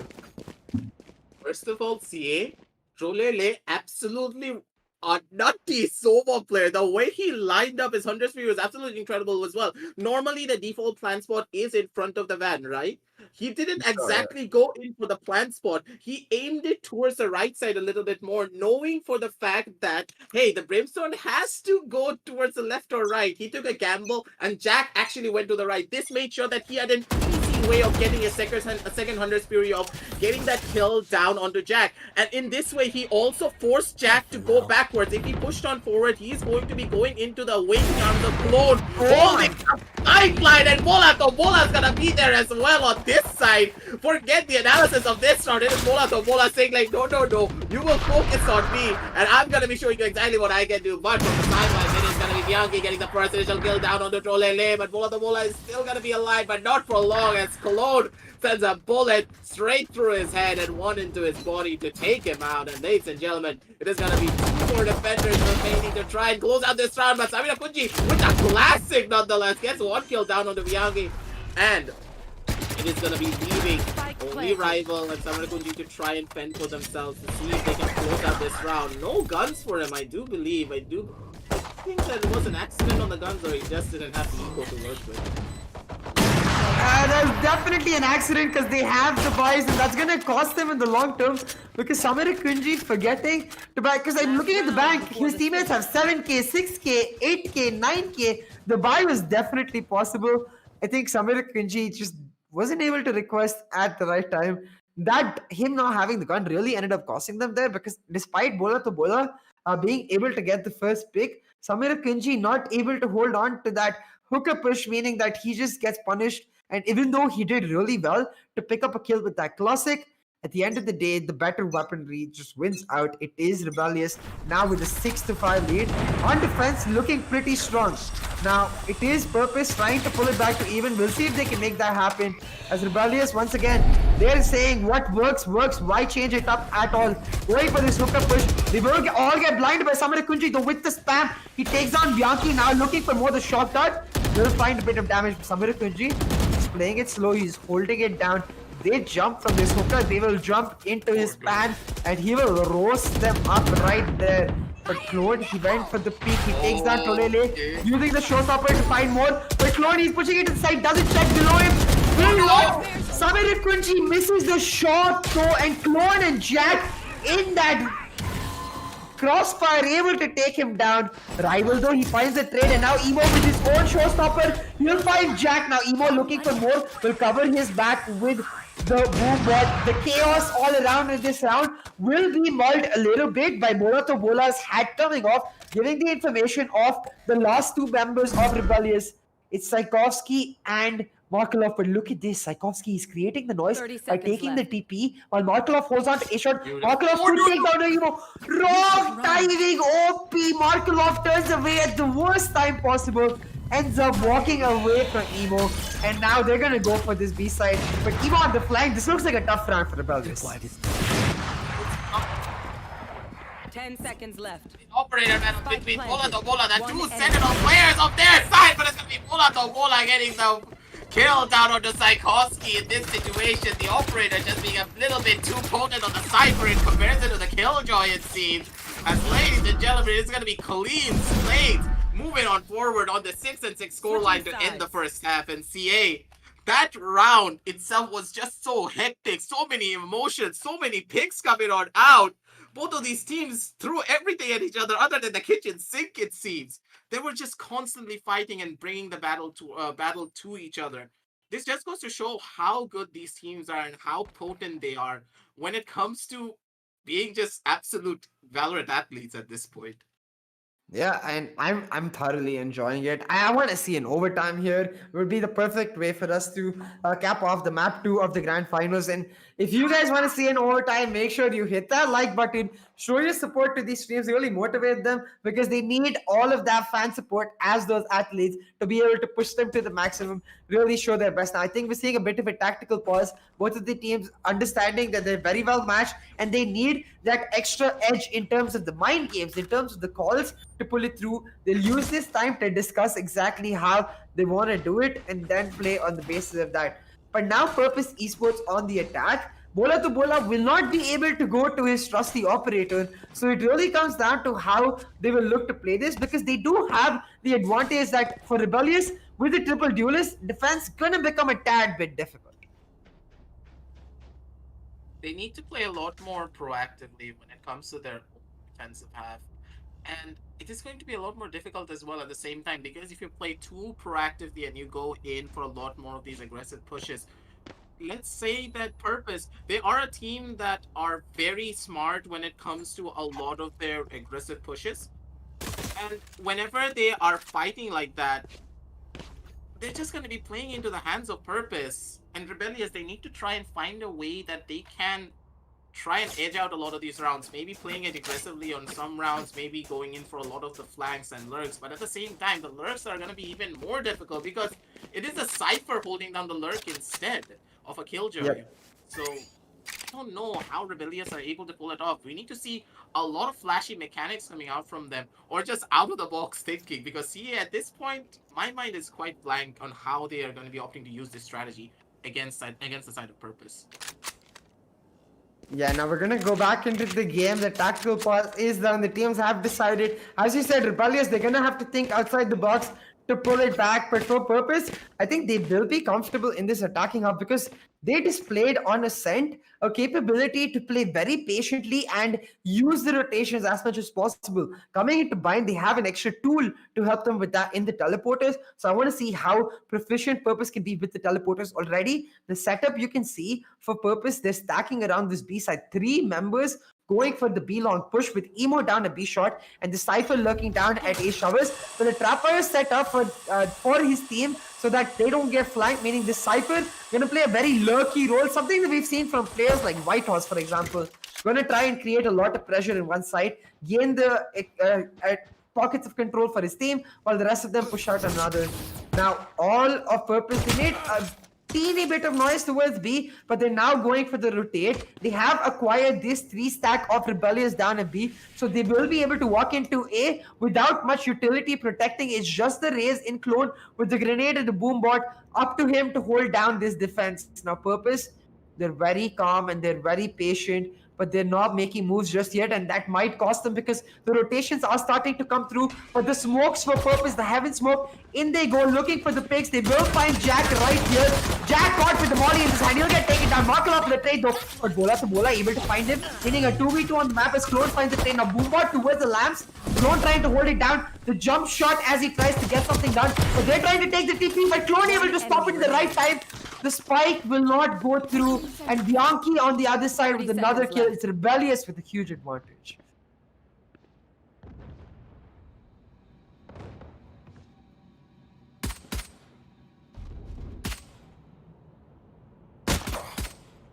Now you can see for Rebellious Gaming, this position basically done and dusted this round. Samir Kunji, last man standing. It's going to be Bianchi taking him down, securing that lead, making sure to pull out this round for Rebellious Gaming. And a really nice pistol round. I think a key factor of that was how they were able to just, play out the bait and make sure that they're just as equal to Purpose Esports in terms of the mind games. Purpose Esports waiting a second too longer, allowing Markelov to come for the full rotate when the Rebellious had 3 members holding on to the defense there, and with that they're able to find the trades, secure that pistol. That round was very instrumental for the side of the defense, I would say, mainly because on the triple zero composition you want to take as many rounds as you possibly can and not give up on it. But as it's gonna be an absolute bloodbath down onto this side of shore, ladies and gentlemen, the trades just coming in so quickly, and it seems as though Purpose, they're able to take it down to a 2 versus 2. I have no goddamn clue what happened. The utility were just being thrown out everywhere, but Tchaikovsky with the hold, with the Molotovs, with the turrets, everything coming out. The utility positioning reigning supreme from the side of the Killjoy. And I think Sieh, we have our answer of how the entirety of Rebellious are able to close out on this defensive half is through the use of Tchaikovsky's Killjoy, because a lot of the pressure is going to fall on Tchaikovsky to hold down one of the sides on his own, waiting for the backup that could be coming out from the side of Rebellious, because Rebellious, they need to play a lot more for the retakes instead of the side holds, because the retakes are going to be extremely powerful because of the triple duels being taken. Yeah, Rebellious, they're looking really strong so far, but hey, that was the eco round for Purpose. They did lose the first 2 rounds, even in the first half. They lost the first 5 actually, but they were able to pull it back. So let's see if they can do just that here. The Rebellious, they're playing very aggressive on the peaks, so it's Bianchi picking up the first kill, and now getting an advantage for Rebellious. It looks like they will not be perturbed by those triple duelists, but Emo, patient as ever, ends up taking down Bianchi, and now Tchaikovsky is going to be taken out of his elbow angle. Emo on the push. It's Purpose Esports trying to cause a lot of noise, but look at the spike. The spike on Samir Kunji, it's hovering in the A-Link and B-Link. He's not looking to make his move yet. They want the rotations for Rebellious to come out, but Rebellious, they're just as stubborn. They refuse to play into the traps, the mind games of Purpose Esports. Now you see Purpose Esports, they're causing a lot of noise at A, but I think this is a B-side push. This is just an A fake, as now Rebellious, they will all end up rotating to A, but all of the utility being denied. Purpose, they're pushing and prodding on every single front, but they're running out of time. Aggressive. With just 28 seconds left, they're gonna have to commit, and I think it's the B side they are gonna commit to. B-side, they're gonna be rushing on in, but Tchaikovsky, look at the positioning of his traps. He's gonna be forcing everyone down to the open, into the awaiting arms of his team. It's gonna be Markelov on the sidelines getting the 2 kills because of the setups coming out from Tchaikovsky. And I do believe that this is going to be all but over for the side of Purpose, with all of the members going down, and Bola trying to get a couple of kills of his own. It is going to be a headshot coming out from Bola on this cipher, but still it is going to be a round win nonetheless for the side of Rebellious. They're going to be really happy moving on forward, because on this 6-9 scoreline, they have 3 rounds on the side of defense, to say the very least, with a very unconventional triple duelist setup. Yeah, 3 rounds back-to-back picked up for Rebellious Gaming, on point. They're able to continuously just stay strong. And I think the key factor for them finding this advantage so far in the defense has been the picks picked up by their members. With the aggressive peaks, they're winning the duels. Now you can see Bianchi is using his ultimate very proactively. They're running back to take the control. As Clone goes for that Lamps peak, Bianchi, he's going to take down Emo. Clone with the kill on Samir Kunji. Rebellious pushing strong, refusing to give any room to Purpose Esports in their attack half. What is Clone on? Bro, no, wait, Sieh. What is Clone on? First of all, those two shots, he had no business getting, and then he's gonna be able to find it, and Trollele nearly kills him with a double shock dart lineup, the instantaneous double shock dart. Through the smoke, he had no information, goes in for the beautiful, perfect crosshair placement, and lines them up properly. Sieh, what just happened? I mean, I've said this before, when Clone is on fire, there really is no stopping in it. It looks like he's taken it upon himself to ensure that Rebellious is able to get into the second half. But hey, props to be given to all three duelists. 17 kills, 16 kills, 14 kills, Clone, Bianchi, Markolov, every single of them popping off, showing exactly why Rebellious opted for this triple duelist lineup. They choose comfort over meta, and that's exactly what I always propagate for. You want to be able to understand what you're playing for, and that's exactly what Rebellious is able to use to now secure a huge advantage for them. This was the turning point in first half though. 4-0 was the scoreline when Purpose Esports was able to pick up a round and start pulling it back, get us to 6-6. Now 4-0 in the second half. Purpose, they're gonna have to get really smart about how they approach this, try to pull it back. Now Clone though, this is the one issue. He got a little too confident, goes for the aggressive peaks, and Purpose Esports, they're anticipating it. They're waiting for it. They punish him hard. They take him down. First blood in the hands. All 5 members grouped onto A. They're going to start grouping up. Go for that A site execute. I think they're going for a fast rush down onto A, but at the same time, this could be detrimental in their favor as well. As losing that first member down on the side, the defense basically means that they can go in for a fast rush, but they're playing it a little bit too slow. The Clone does catch out one onto the side of left, but it's gonna be Markolov on the sideline getting a kill of his own. But it's gonna be a rival coming in from the sideline. But Tchaikovsky, he has something else to say about it. He gets 2 kills of his own. He's looking for his last one as well. It is gonna be Trollende getting the kill down onto Jack as his bullets, as his gun runs out of bullets. But it's going to be Tchaikovsky there to back up his teammate and get the revenge kill. As it's going to be a triple kill for Tchaikovsky. And it's going to be 11 runs on the board for the side of Rebellious as well. As their defensive half, seemingly Sieh, is absolutely indestructible, which is quite awkward to say at the very least.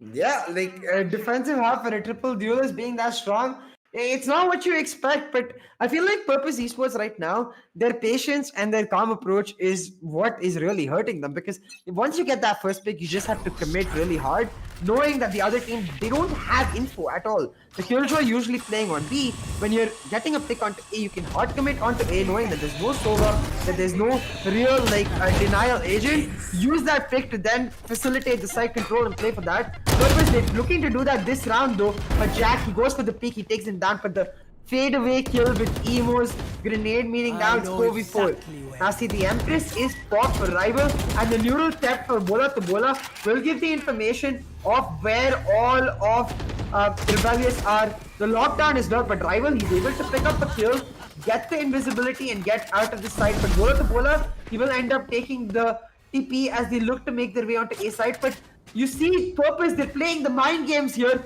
They know that with the lockdown, Rebellious expect them to go for the rotate, so they haven't done that yet. A fake dark cover being thrown out at B halls as well. Bola to Bola, he's gonna fake here, find the first kill, and with the rest of his team, they're gonna make their way into A.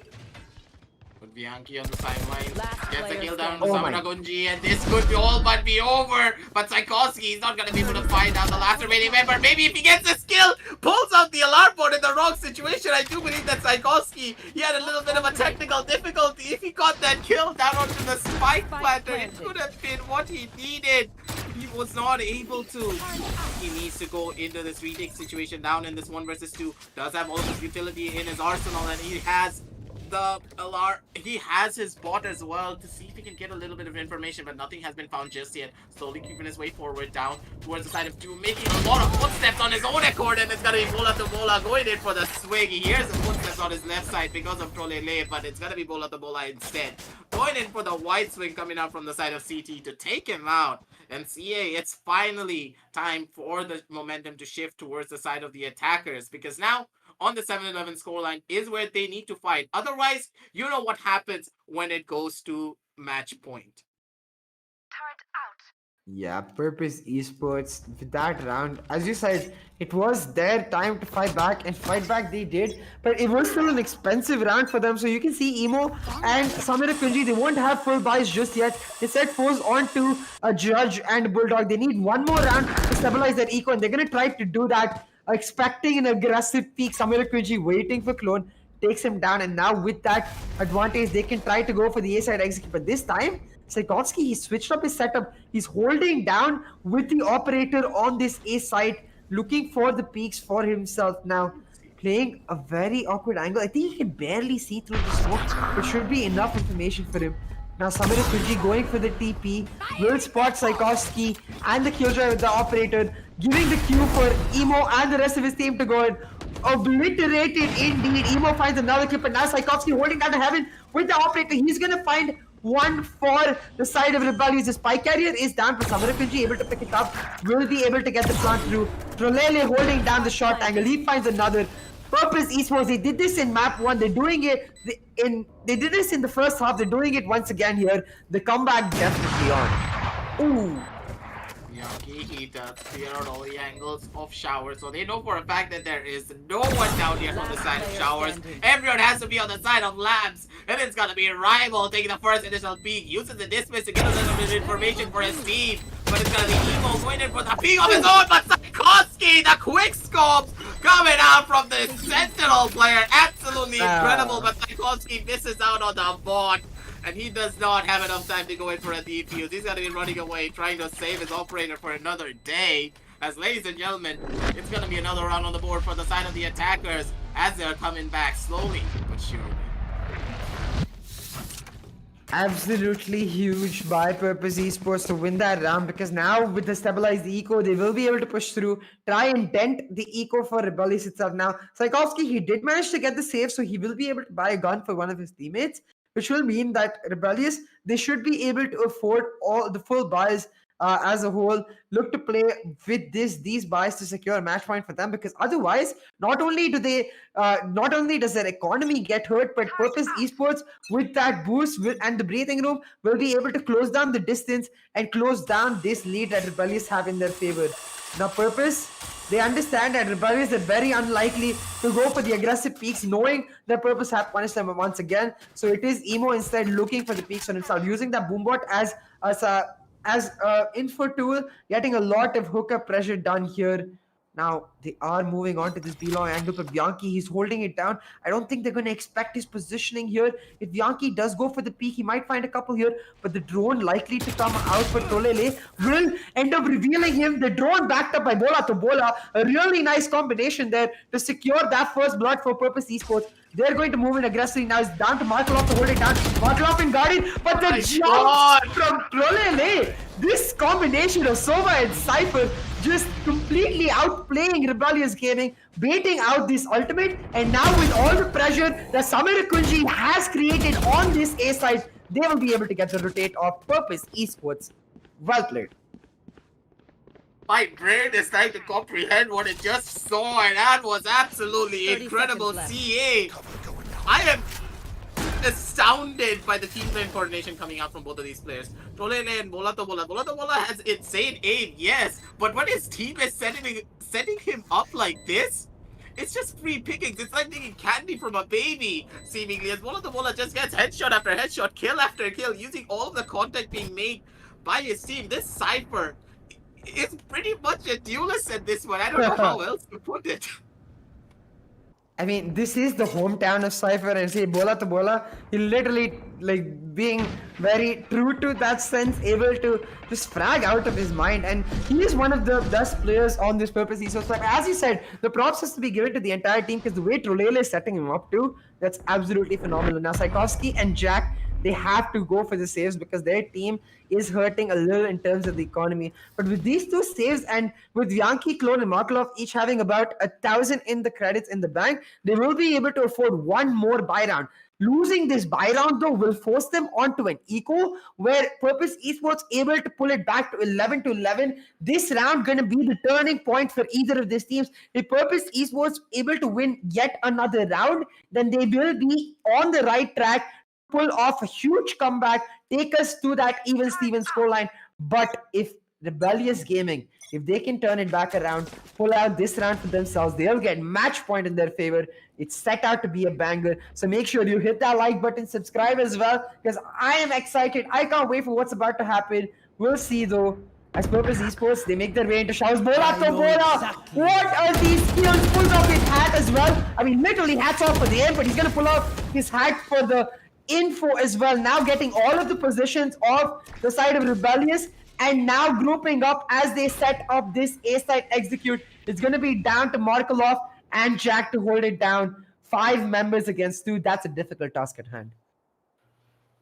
It could be very much possible, but at the same time, you have to remember Clone has gone down, and when Clone goes down, they don't have the grenade ready. They don't have the satchel, they don't have the boom bot, they have none of the utility that Clone would have been able to bring out to them. But from the side of Evo, and Bola once again gets a kill down onto Jack as the nade was flying on top of his head, and Evo flying it through the air as a majestic angel just gets another kill down onto Markelov. It seems as though the executions just getting cleaner and cleaner, faster and faster from the side of Purpose. And once again, they're going to be forced into another eco round. Their economy is absolutely in shambles. All of the members of Rebellious, they have no more money to go in for any more buys. This is probably going to be their last save round as well. Because now, going on to the 10th round on the board for the side of Purpose, and going on to the 11th, it's going to be their last buy round. Because if they lose out on their 11th round, it's going to be all over for them. I don't think Clone and Markelov will be able to afford buys. I think maybe Psykowski could buy it for them, but it won't be entirely full buys. I think there will be at least 1 or 2 light shields, which means Purpose Esports will have the advantage. Now, the only thing that Rebellious will have in their favor is those ultimates. I want to see Clone use that showstopper proactively. Bianchi push into the B-long area to get that ult off because he is on 5 out of 6 points, and they can use that, run it back, to gain proactive advantage, gain the control of the areas, force Purpose Esports to play against their nature, play a very fast round, and thus end up trying to get match point for them on the basis of that. Because we've seen what happens when Purpose Esports gets to play a slow, calculated round. They are on point with their coordination, and they're always the ones pulling off the setups. You can see now grouping up towards this B site. It's going to be the lurk for Bola to Bola towards the A. 3 stack towards A, now going to be broken up as Bianchi makes his way onto B. Emo and the Reina for Purpose Esports rivals starting to make their way into B-long. They've taken control. They can pick up their this ult point for themselves. Neither of them really needs it though, but the ult point control, of course, very, very important. Purpose Esports, they're just playing it very slow. They're waiting for a pick of some sorts, but they need to make a move somewhere because the key part of every single round that they've won so far has been that first blood, has been forcing Rebellious Gaming into a position where they're unable to react to their moves. Now, Purpose Esports, they did give up that B-long area, and now they're going for the full rotate on. You see, it's down to just Clone and Jack to hold it down. The showstopper ready for Clone. I feel like as soon as he gets a hint of this aggressive push from Purpose, he's going to pull out that showstopper, try to bring the party to Purpose Esports. Now going to the P, spots out one, will end up going back, but now Purpose Esports, they're going in. Jack to he's able to find first kill, but Samara Kulji with the trade. Evo taking down Overlock, and Evo with the second kill. Both the ultimates nullified from the side of Rebellious Gaming. Purpose Esports with a huge advantage, now looking to secure even Stevens. Honestly thought that it was all over for Evo in that situation. I thought that Clone would have gone in for the shot, and imagine a situation where he was able to get that first frag instead of him running away and using the grenade. That 1 second of indecisiveness caused all of this to happen. They were able to go in for that fast execute. They had all of the information in the world, and even though Jack was able to get that first pick, nothing really came on through. And now Psykowski, the poor old Killjoy, trying to fend for himself, as it's gonna be Rival there to shove a bullet straight through his skull. Psykowski goes down, and ladies and gentlemen, it is going to be 11 and 11 on the scoreboard. And you have to remember, only 2 members from the side of Rebellious can go in for those full buys. Everyone else, they're going to be forced on to go in for those half shields and for the Spectre buys with the full shields instead. Yeah, the buys are really hurting for Rebellious Gaming now. It's Purpose Esports dominating. I mean, Bola was on point with his skills throughout, but now you can see the rest of the team really rallying around that approach. Emo, what were those kills? Now Rebellious, they're starting to feel the pressure. They're trying to play a lot more aggressively, but that run it back being denied by that grenade, meaning Bianchi just ends up paying the price with his shields. He's down 50 HP, and it's Purpose Esports once again spreading themselves out, playing it very slow, looking for the peaks. They're waiting for Rebellious to get a little desperate, a little festered, try to walk into their angles, and they will punish them. You see Bola to Bola and Samir Kunji holding very defensive angles. The rest of their team push into this B-long area, but they did not get revealed just yet. And now Clone, he spots out one, but will go for the spam and the grenade to try and take him down. But Clone that headshot to take down Trolley. Sieh indeed makes it a 5-4 lead for the side of Rebellious Gaming. But now Samir Kunji is starting to edge into Clone's sideline. Samir Kunji, he might end up paying the price, but Rival on the other side will take off the pressure. So Samir Kunji pick up one kill, and now the flash is coming through. But Clone with a showstopper blows them up, and Jack with another. Rebellious looking for match point here. Rebellious finally, with their slow and patient play, were able to take the one-up advantages against the side of the attackers, and Purpose, they're gonna be on the back foot as a rival. And Samira Kunji tried to close out this round, but at the same time, with only 11 seconds left on the clock, not much that they can do, and they're opting to go in for the save. They're opting to run on in to see what they can find. Maybe just do a little bit more of the economic damage, because if they're able to find a couple of more bodies, it's gonna be massive for them. It is gonna be Rival getting the first initial kill. He's looking for some more. He does find a second. He's looking for a shot as well. Rival, he just absolutely decimates the economy of the side of the defenders. Ladies and gentlemen, once again, they're going to be forced into their half buys.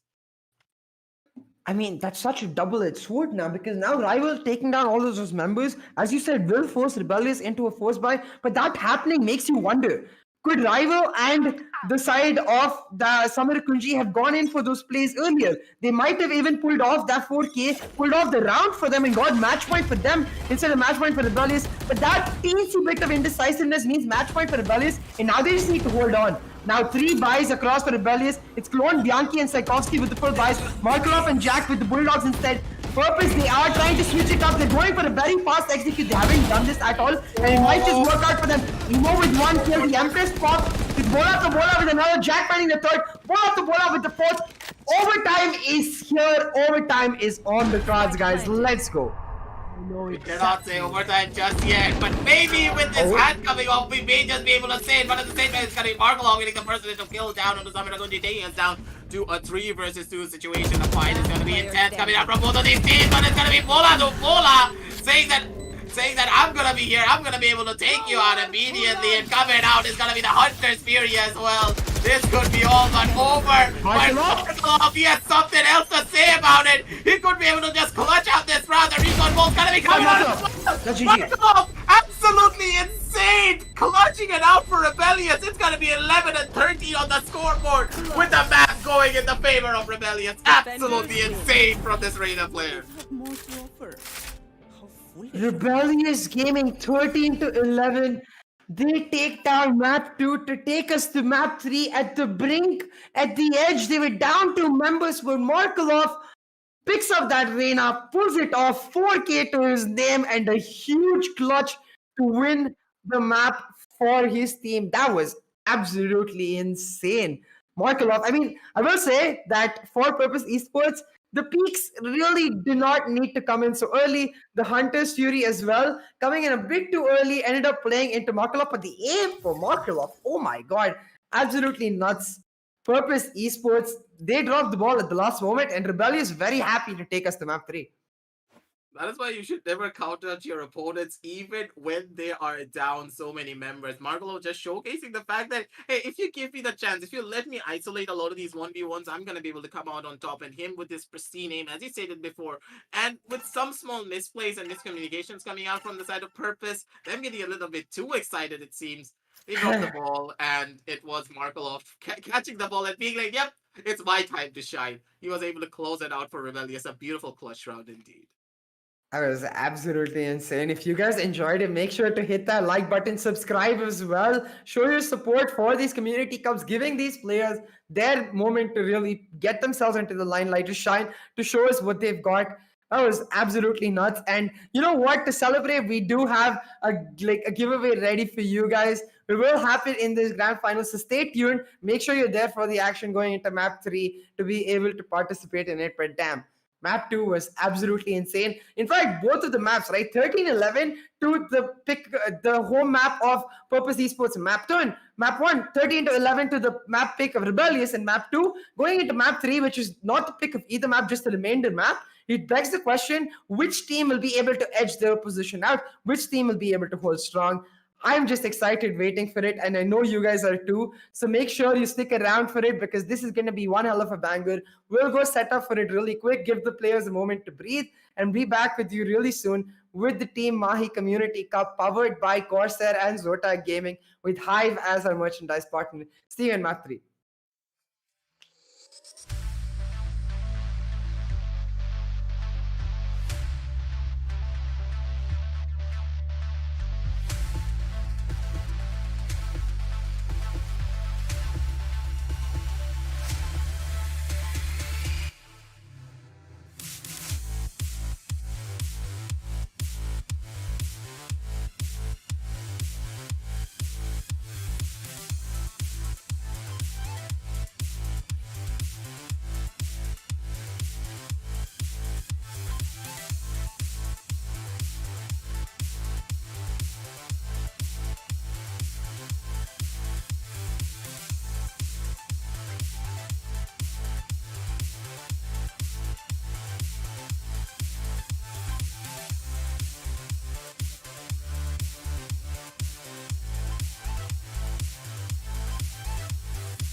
And gentlemen, to the Team Mahi Community Cup, powered by Corsair and Zotac Gaming, with Hive as our merchandise partner.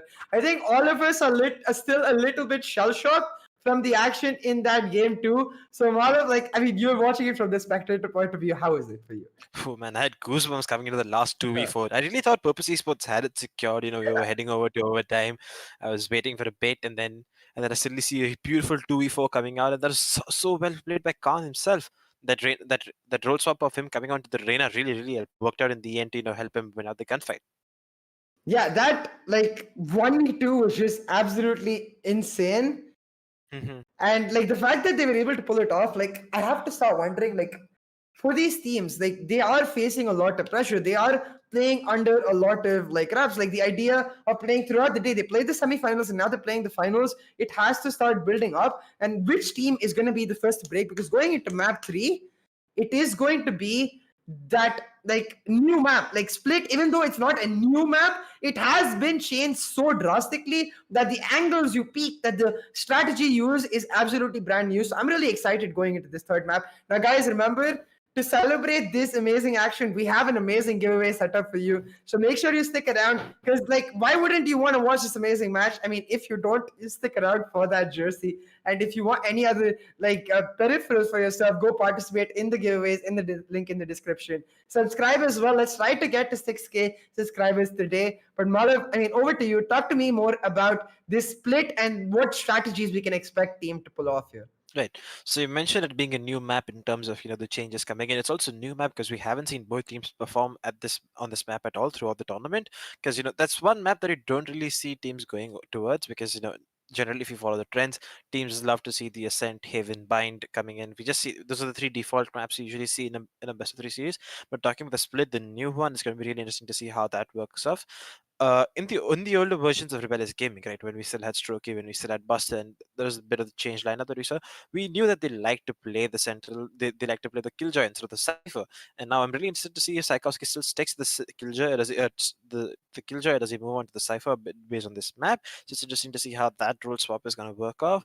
And we've seen these guys taste the Sage pick, right? We've seen them play the Sage on Icebox, we've seen them play the Sage on the first map in the series, after which you saw them swap out Khan onto the Reyna. So I'm interested in seeing on a map like Split, right? If you remember the OG meta days, we knew that Split was like Sage was like a must pick on Split because you could wall off mid and play so much more Yeah. relaxed based around that. But it's going to be interesting to see how they pick around that.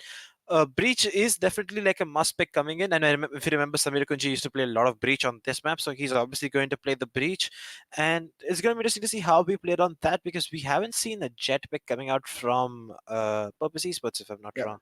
And since we don't have a Jet, how do you play around the Breach? And a lot of things we can play around that. It's going to be interesting to see, because it's a completely new map, and as a caster, we cannot really predict much because we haven't seen. Or as a caster, as an analyst, we can't really predict much because we haven't seen much of any team on this new map. Yeah, absolutely, right? Because at the end of the day, it is up to these teams to pull off like some sort of new strategy coming into this map, surprise the other team. Because as you said, like, there's a lot of things different about the way you approach Split. Now, like for me, for example, I was always a big fan of the Killjoy over the Cypher in the old Split, but in the new Split, there's these really cool one-way cages that you can set up. The idea of covering the broader hallways with the trapwire much more appealing as compared to the Killjoy utility. It does come down to the team's preference. As you said, Samara Kunji, that Breach has been one of his mainstay picks, but he is the player playing the Omen continuously for Purpose Esports so far. So it begs the question, if he goes on to the Breach, who picks up the Omen or the Brimstone? And that's another point that I want to see. Like, Brimstone's so damn good on Split because of its longer smokes.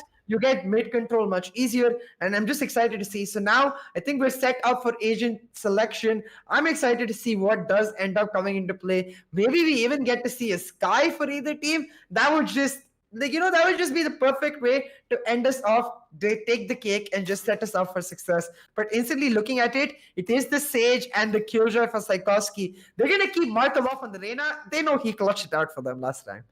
Yep, and Clone takes up the Sage spot that, as we discussed earlier, the Sage is a must pick on this map. Psychowski teasing the Sky pick, I think is definitely listening to what we're saying, but I don't think that's going to come in. He's going to swap out to Killjoy. Yeah, logs that one in. And now Vyankish should lock into the Raze to go in for the double duelist with the Reyna flashes to work around with in the double sigils. We know that the Raze is like a really, really staple pick on Split because you can clear out so many nifty corners and angles that as a defender or as an attacker that you'd like to play on. Samir Kunji does go in for the breach as we discussed earlier.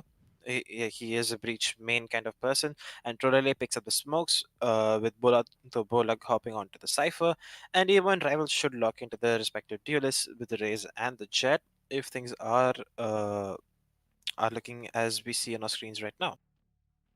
Select your agent.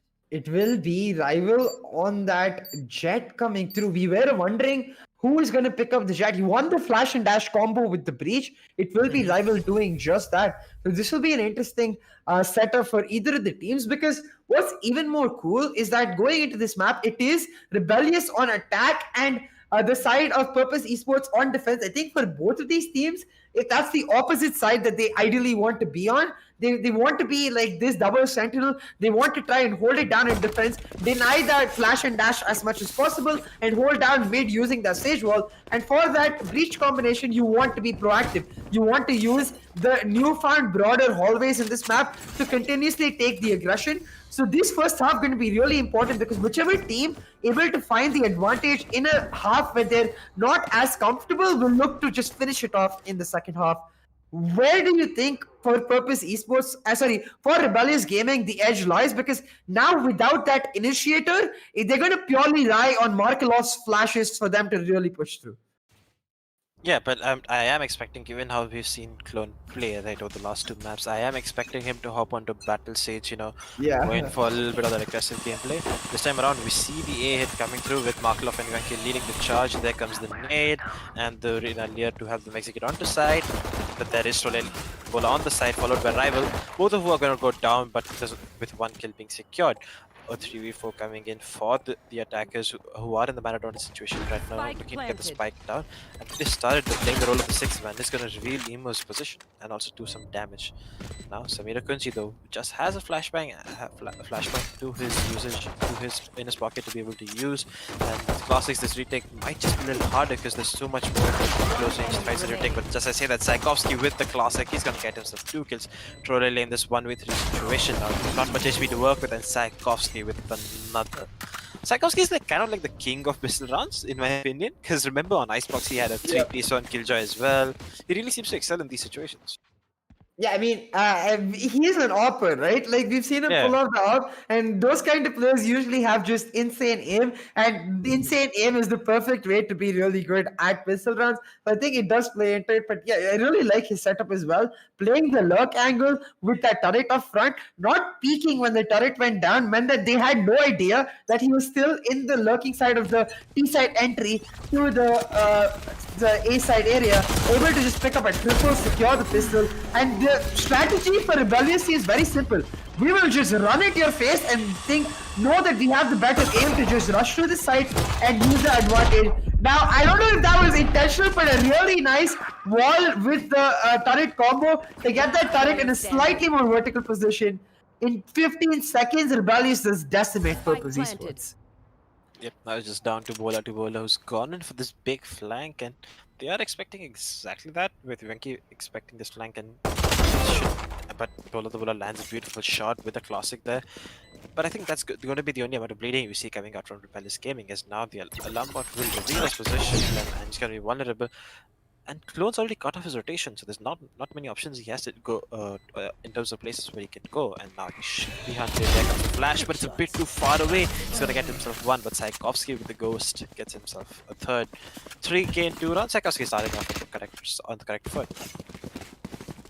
Yeah, for the side of Rebellious Gaming, a really nice couple of rounds. They lost a couple of members there, so they will have to invest. But Tchaikovsky is literally rolling. He is banking all the credits, 6 kills so far in the first 2 rounds, as you mentioned, meaning that even if his team end up dropping this round with a couple of buys going through, they should be able to afford the full buys in the next with the money on Tchaikovsky just straight up available. You can see though, for the side of Rebellious Gaming, once again, an aggressive push on the card. They're going to try to take control of A, but this time, the full buy is ready for Purpose Esports. We'll see if they can fight back. There's Jack holding down the site, not able to land the shot so far, though Yaki is going to take down Bola to Bola. Now with that Cypher down and the site completely open, the wall set up to deny the screen's entrance, it feels like there is no stopping Rebellious. They just repeatedly, again and again, executing onto a site of their choice, and Purpose Esports, they seem to have no answer. Yeah, Markelov in the meantime is going to strike on Samir Kunji. Trolley manages to get that trade in, but just to say that it all falls down, Tchaikovsky, Jack and Venki are going to chime in with one of these in order to get themselves another round. And with this early into the game, Tchaikovsky already has his lockdown available for the execute or towards the post plant, and now things like this can really change the half and really change how the game goes. So let's see how they plan on executing this round. This time around, we see them heading in towards the A site again, and this time Purpose Esports don't have the best of equipment. We only see a Stinger, 2 Sheriffs, and the rest of the 2 on the can operate 2 Sheriffs as well. So let's see how it goes about this one, because this A push might just be the end of Purpose Esports given how close these guys are holding. Purpose what's good, hold this down because the classic cycling are great in this rivalry gets one. But that's going to be the end of the A side hold as Vianki and Marco side one each. Clone picks up his first off the game there. And Trolele great there, but Clone's going to chime in with the second kill. Now it's just down to Samir Kunji. Has a lot of utility to work with if it comes down to that, but the weapon disadvantage is definitely going to be a huge factor coming into this round. And Clone expecting exactly that, is expecting exactly this rope's position, and he's holding exactly that. And should be able to land himself a third headshot. Clone wanting some of that action, picks himself a 3k. Rebellious Gaming, there is no stopping them right now on this map of Split. They feel at home. They just keep going for the aggressive push, and for the side of Purpose, they're not able to find any sort of reply whatsoever. I want to see a more proactive approach with this breach. Try to just take the fight to Rebellious Gaming, find your trades there, and stop them from being able to take that site so easily. Because the key factor is once they've taken the site, the wall that comes in and the utility that Clone offers on this stage with his slow up, it becomes insanely hard to be able to execute that retake with that breach. And that's where you see for Rebellious Gaming, they're pushing Chavo, it's so strong. The rival, he's able to pick down one kill, but Bianchi and Jack instantly answering back. The Killjoy ultimate down as well, covers the entire site. The screen's wall goes down, and already Purpose Esports, they're caught at the fringes. They have nowhere to go. Zykoski is literally waiting for Emo. He's gonna walk into his hands, and so Emo actually gonna end up taking him down. That's a huge kill. Maybe Purpose Esports able to pull it back in this round. Yeah, damage is definitely done on the side, and just as that Vianki though is going to take down Trolele. They're expecting to flank, that's where Vianki goes, turns around at the wrong time though, and he's going to be taken down. The Brimstone ultimate is there, definitely there if required to be used, but just as I say that, the operator is going to be picked up by Samir Kunji, who chooses to reposition to heaven, trying to maybe get something out of this. But the clock, it's ticking, and after every take, the retake is going to get that much harder for them. And Emo's already called it a day. He's just going to step out with his 11 HP and his right hand Sieh, but Clone, he's going to get taken down by Samir Kunji's operator. And that also brings up the Breach ultimate that could be potentially used for an aggressive play that we were discussing. I mean, at this point, for Rebellious Gaming, winning this round as well is going to play so well into their hands. While Purpose Esports are able to save their operator for Bola to Bola, it will come down to whether or not they can pull something back, because I have to start wondering, right? Like, for the side of, like, I think let's bring the conversation more to the map. Like, a lot of people do agree that Split right now, because of the fact that people really haven't understood the angles entirely, is a lot more attack sided because of the broader hallways and because of the more open sightlines available to the attackers. But at the same time, having this double sentinel, basically denying that mid control on the defense for Rebellious is going to work so well for them. So this attacking dominance is going to play in perfectly. But Purpose Esports, they're fighting back. Bola to Bola picking up a kill. The spike carrier down. This is the round that they'll choose to come back. Well, just down to Psychos, he's stuck in this 1v4 situation against the operator on Bola to Bola, who knows he's here because he's seen him on the camera. The aftershock from the breach making things that much harder, coupled with the paranoia, and Rival's gonna claim him 5-1 as Purpose Esports are here to fight this back. That round was huge for Purpose Esports because for them, picking up that round without much loss to their eco as well as holding on to their ultimates means that they have a legitimate front to be able to pull back this round lead that is in the favor of Rebellious Gaming. Now, what I want to see from Purpose is try and deny this push as much as possible. They did that in the last round with Bola to Bola on the operator, and that's going to be a key factor. This time he's going for the Ram's peak. He's going to find Psychowski likely going to peek into him. We'll see if he can pick up the kills. The trigger control on point. The Psychowski, he went for the jump peak. No shots taken by Bola to Bola, so they don't exactly know where he is, but they're giving up mid control for free, and this is going to cost them heavily. Yankee in the vents, he'll take down Rival, and now with mid control, Rebellious, they can go anywhere they choose. Yeah, the breach is going to make things that much harder as the flashpoint comes through. There's going to be so much time. Markov though is going to get himself one, and just as Samir Kunji turns around, he's going to be met with his death as well. There's the B side open and it's been taken under siege already. The attackers though are going in for a lot more aggressive hold as we see them take control and be able to control. Bola to Bola is going to be able to get himself a kill there, but doesn't look like they are interested in challenging this 2v4 as they just are just looking towards these A-heaven positions, trying to see if they can catch one or two more weapons off, and potentially just save these save this operator investment for the next round. I mean, you can see for Rebellious Gaming, at this point, they have got a really nice post-plant positions across the map. Clone holding down mid, Markolov holding down CT. It is Tchaikovsky holding down the garage entrance. There is no way for Purpose Esports to push through this round, and they're gonna just refrain themselves from doing that. Gonna go for the save, and this gives us a moment to talk about back to the conversation of the map. Like, where do you think Split has its biggest advantages now? Because I think there is still a big debate, given the way the map is structured, that it might be defense-sided, but the broader hallways do offer a lot more agency for the attackers. True, I do agree with you. If you look at the hint on how to play this map, right, is written in the name itself. If the team manages to take mid control, they can actually split the defense. If you are consistently fighting for mid control, you cut off the rotations using those positions that you get into, and you literally split the map into two parts right through the center. And that's exactly what we saw what happened last round with Rival going down inside the rope room position. The whole of mid is just free control for these guys, and the only rotation now you can offer for the attackers, I mean, and the only rotation now is offered through this through the defender spawn, which is a long rotation. And by the time like that rotation comes, a lot of things could have happened towards the attacker side. Now we're going to see them swap over the Cypher to the B side and going for a lot more aggressive on this A side. Look at how aggressive they've gone using the breach utility now. And now we're going to see the resurrection coming in after the orb is taken, so that we can see us as so the man disadvantage situation is nullified. And now we're back onto a 5v5 position. This time around, Rebellious opting in for a much slower approach. They are now heading out towards this mid with both their sentinels, trying to see if they can get a pick or two on the basis of this, with the spike just left open in play. They do have the Brimstone ultimate and the Raze ultimate in case they want to execute towards the side if required, but the same can be said for the defenders, as they have a lot more utility with themselves to offer as well. Here.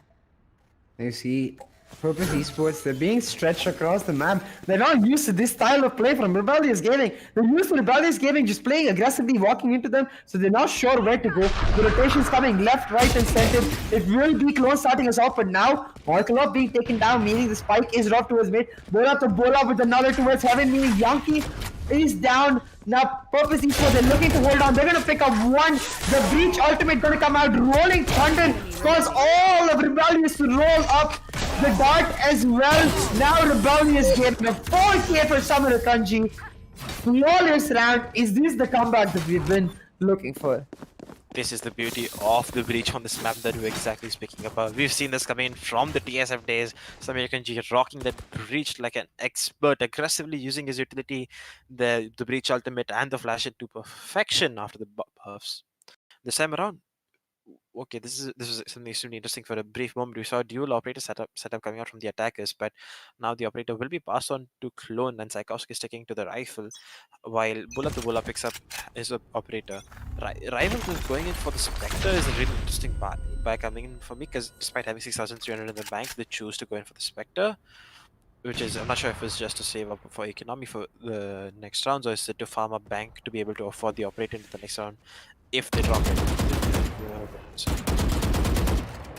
No, I think I have seen a couple of Jets pull out that Spectre because they find it easier to spray control, I guess, if they're going for the aggressive pushes. But there were no aggressive pushes. The Breach and the Jet, they split apart. So that is a very weird buy coming out for Rival. But hey, we'll see if it works out, because as long as you're able to get the kills, those guns don't really matter. Now Bianchi, he's going to pull out his own showstopper, pushes in aggressively, will not be able to find Bola to Bola, because Bola to Bola able to get down on time. Meaning now he has to hold on. He's getting pressured on multiple angles as the operator holder is going to be very difficult to hold. A quick scope, Bola to Bola able to get one, but the boom bot exploding in his face and Jack finding a kill gives Rebellious a huge advantage. Now the Brimstone ultimate coming down, Rival with nowhere to go. He'll end up dying instantly, and Trolele though, he's able to find the trade, brings out the paranoia. Trolele and Emo, they're pushing in aggressively, but Rebellious, they're in their post-round positions already. Tchaikovsky on the flank. Even if Trolele and Emo able to push in, Tchaikovsky will destroy them. Jack is holding on. Jack will get taken down, but Tchaikovsky position is not revealed till that shot coming through. Trolele knows exactly where Tchaikovsky is. Trolele going for the defuse, knowing that the plant is not entirely open. Oh, Psychowski is going for the molly, but Psychowski is not going to check. The defuse is going to go through. The molly did not come in time. Trolele, that shadowy agent with the ninja defuse on point. Yeah, I really thought Tchaikovsky had that round in the bag when he had flanked out towards the A side and had taken complete control of the defender spawn. I thought the round was over that moment, but the spike unfortunately not being planted towards the B main position. Despite that being a new location, like a new plant spot, not being utilized by Rebellious Gaming, and that's what's going to cause the downfall. Yeah, I mean, at this point, there really is no, reproach for that round. Tchaikovsky, the flank was too huge for him to be able to not pull it off, but you have to give props to the side of the side of Trolele for holding on to that defuse. The nerves of steel, pulling off that rank, absolutely insane. Now, Rebellious, they tried the slow and push strategy, didn't work out for them, so they once again default to this aggressive approach, but they're getting demolished. Purpose Esports, they understand now how to play against it. Bianchi, he'll get one, but it is Bianchi with another, makes it 2v2, down to a 1v2 as Bianchi. He's gonna get taken down. Purpose Esports, it feels like they figured it out. Yep, they've managed to secure themselves a few rounds. There's 3 rounds in a row, this touch things in the round. And now Rebellious Gaming are going to be forced into a semi-buy given the fact that they don't have the best economy to be able to afford the Phantoms, the Vandals. So Sheriff's coming out on the board with light armor on a few members that will be bought up. And now the operator still in on the hands of Bola to Bola. Now this is a really interesting conversation point if you look at it, right? The operator being on the Cypher rather than the Jet. And one of the reasons for that is that if you look at the amount of utility that is on hand on a Cypher, right? As a Cypher, you're going to deploy your camera, tripwire, and cages all before the round. So you don't have much utility that you have to be constantly juggling around. So that allows you to hold these static angles for long period of time without being punished. The same can be said for the Killjoy though, as the turret, alarm bot, and max 1 nano, all will be deployed except 1 nanoswarm, which might be on hand. And you can just opt with that as you don't have much utility to work with. Now the Cypher camera though does spot him out, and a few missed shots coming out from the Cypher on the operator. It's harder, but he finally manages to land the most important one, and that's exactly when Marklo swings out right. Emo though is going to find himself for one, and Trolele with the paranoia. It's perfect. He's going to find himself for one. Now it's just done to Jackie, and he cannot do anything with that. It's going to be 5-6 as we look at Purpose Esports we're on the right pace to equalize things into the next half. Purpose Esports, what a comeback it has been. They were down several rounds, but they pull it back. They refuse to give up, and that never give up attitude paying such great dividends for them right now. What a pushback to come back to be able to show this just 1 round disadvantage going into the last round of this first half. Now, Rebellious Gaming, they're going to be frustrated that they just gave up this such a big half, right? And like throwing away that lead is going to end up hurting them in the long term. We'll see though, because now in this last half, they can pull out one more. Just going into a lead with that defensive half, with that double sentinel lineup might be enough for them. But for Purpose Esports, if they're able to make it even here, get that breach into the attack, that's where they're going to look to make their mark. And Bola to Bola, Rebellious, they're expecting him to be opting out. They're able to jiggle him out, take him down, and now the lockdown coming through. All of Rebellious, they'll take the Heaven control and try to push in, but Trolele, he'll find one kill onto Clone, and Trolele holding down Heaven is going to be absolute keep, and Markelov takes him down. Markelov with this Heaven control, but Rebellious, they're not going to take any risk. They're going for the rotate, but Rival, he's patient, he's disciplined, he holds down B Heaven, finds the first kill onto Bianchi, leaves Rebellious wondering, should we go to be even? Rival is right there. Yep, now the spike is going to make its way towards the B main position, towards the B side from the B main position, but Rival though, he's holding this extremely passive angle. He's going to wait for his buddies and they're going to play out the retake. Now, what's more important is that Samira Kunji's ultimate is right around the corner, so just if a kill or two goes their way, that can really change the flavor of the round. But look at this coming in from Marklo. They're going to aggress the CT position and not challenge the side, and Rival, he's with his back turned, and now the B side has been cracked open from the back, and with the spike just going down at the nick of time. The hunt begins. Spike planted. Empress does get popped. Watching here. There. Go on. I mean, at this point, Purpose Esports, they need to move in fast, but the Rebellious are already ready. Emo though with the double blast back, what were those shots? Emo picking up 2 kills, equalizes it 1v1 now for Tchaikovsky, but the grenades are set up and they're not on the floor, they're actually up top. and he can't really avoid them. You're not expecting them to be there. Amir Kunji, he's gonna now go for the defuse. The plant isn't open. Tchaikovsky, he needs to make his way in right now. He knows that it happened last time around, so he's gonna peek. But Samir Kunji, half defuse kill. 6-6 on the board. What a comeback. Yep. And again, we Switching see sides. Velis making the same mistake. Like, despite having the whole B side, they still plant towards the default position, and Tchaikovsky chooses to play out the B main position, and the spike again wasn't planted for him. And that's really where they lost 2 rounds, because in those situations, it was easy 2 rounds that Tchaikovsky could have converted potentially in a 1v1 situation, and the half could have been looking a lot different. From 6-6, could have potentially looked at an 8-4. Yeah, I mean, that like it's these tiny things, right? These tiny plays that give a team that edge, able to just convert a round that is going completely in one direction, flip the tables, just pull it back, make sure that the other team able to have a fighting chance in it, and then translate that into win. 6-6, that's not what I would have expected after the first 4 rounds that went in the favor of Rebellious. But hey, now Purpose Esports on the attack with that breach. They're going to try to push in aggressively. Rival with the dash tries to go for the kill with the flash, but ends up just getting tagged out. Just 34 HP left for him. He's gonna have to reevaluate and go for the full rotate. And this is where the wall really gonna come into play. Clone has so much pressure for his team down in this angle, but eventually the wall will end up going down, and that's where Purpose Esports will try to make their mark. Yep, but till then, the hit is coming in towards the B side with 4 members coming in towards his B main position, and the Cypher setting up a tripwire to avoid the flank, and the Jet is going to come in towards his B heaven position. But this could be bad for Rebellious Gaming, for Purpose Esports, because that's exactly where everyone from Rebellious Gaming is tagged. The Molotov though is going to completely shut off both ends of this attack. Bola strikes over Jackie with the 1, and Emo is going to get taken down by Jackie as well. And now, despite the rest of the members are still coming towards this B side. Jack though is going to find another kill. Maybe Samira Kunji is there though with the return fire. He's going to get himself one. Rival is going to chime in with another clone though. He's still there. Survives the lick of HP though. 20 seconds on the clock. Samira Kunji is sticking the spike right now, and Tchaikovsky is watching above him like a hawk. He's not going to let him escape out of there, but Samira Kunji manages to win the gunfight there. The HP advantage definitely was there for Clone. But he doesn't win out that 1v2 situation.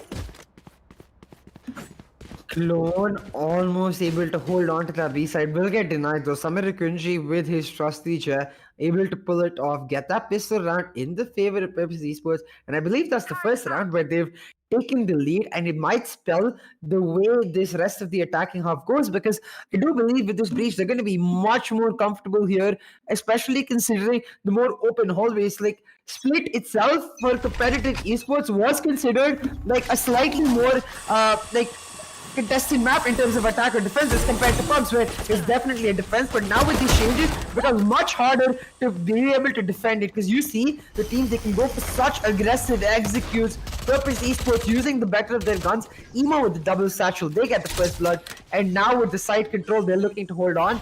This flank from Rival gonna be absolutely huge. Yep, the tripwire though is there. I'm not. Oh, that's it. This is the bullet tripwire though.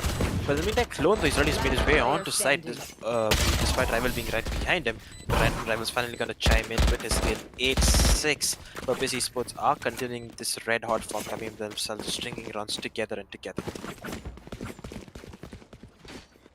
I mean, at this point, like for Purpose Esports, this next round is going to be so important, because if they're able to win this right here against the full buy of Rebellious, the economy for Rebellious would be in absolute tatters and become very difficult to come back on the basis of that. So Rebellious, they need to make their stand here, because this is essentially a free round for Purpose Esports with their Spectres and Stingers. They will not be investing much into this round. Just the one buy for the teammate who did end up going down.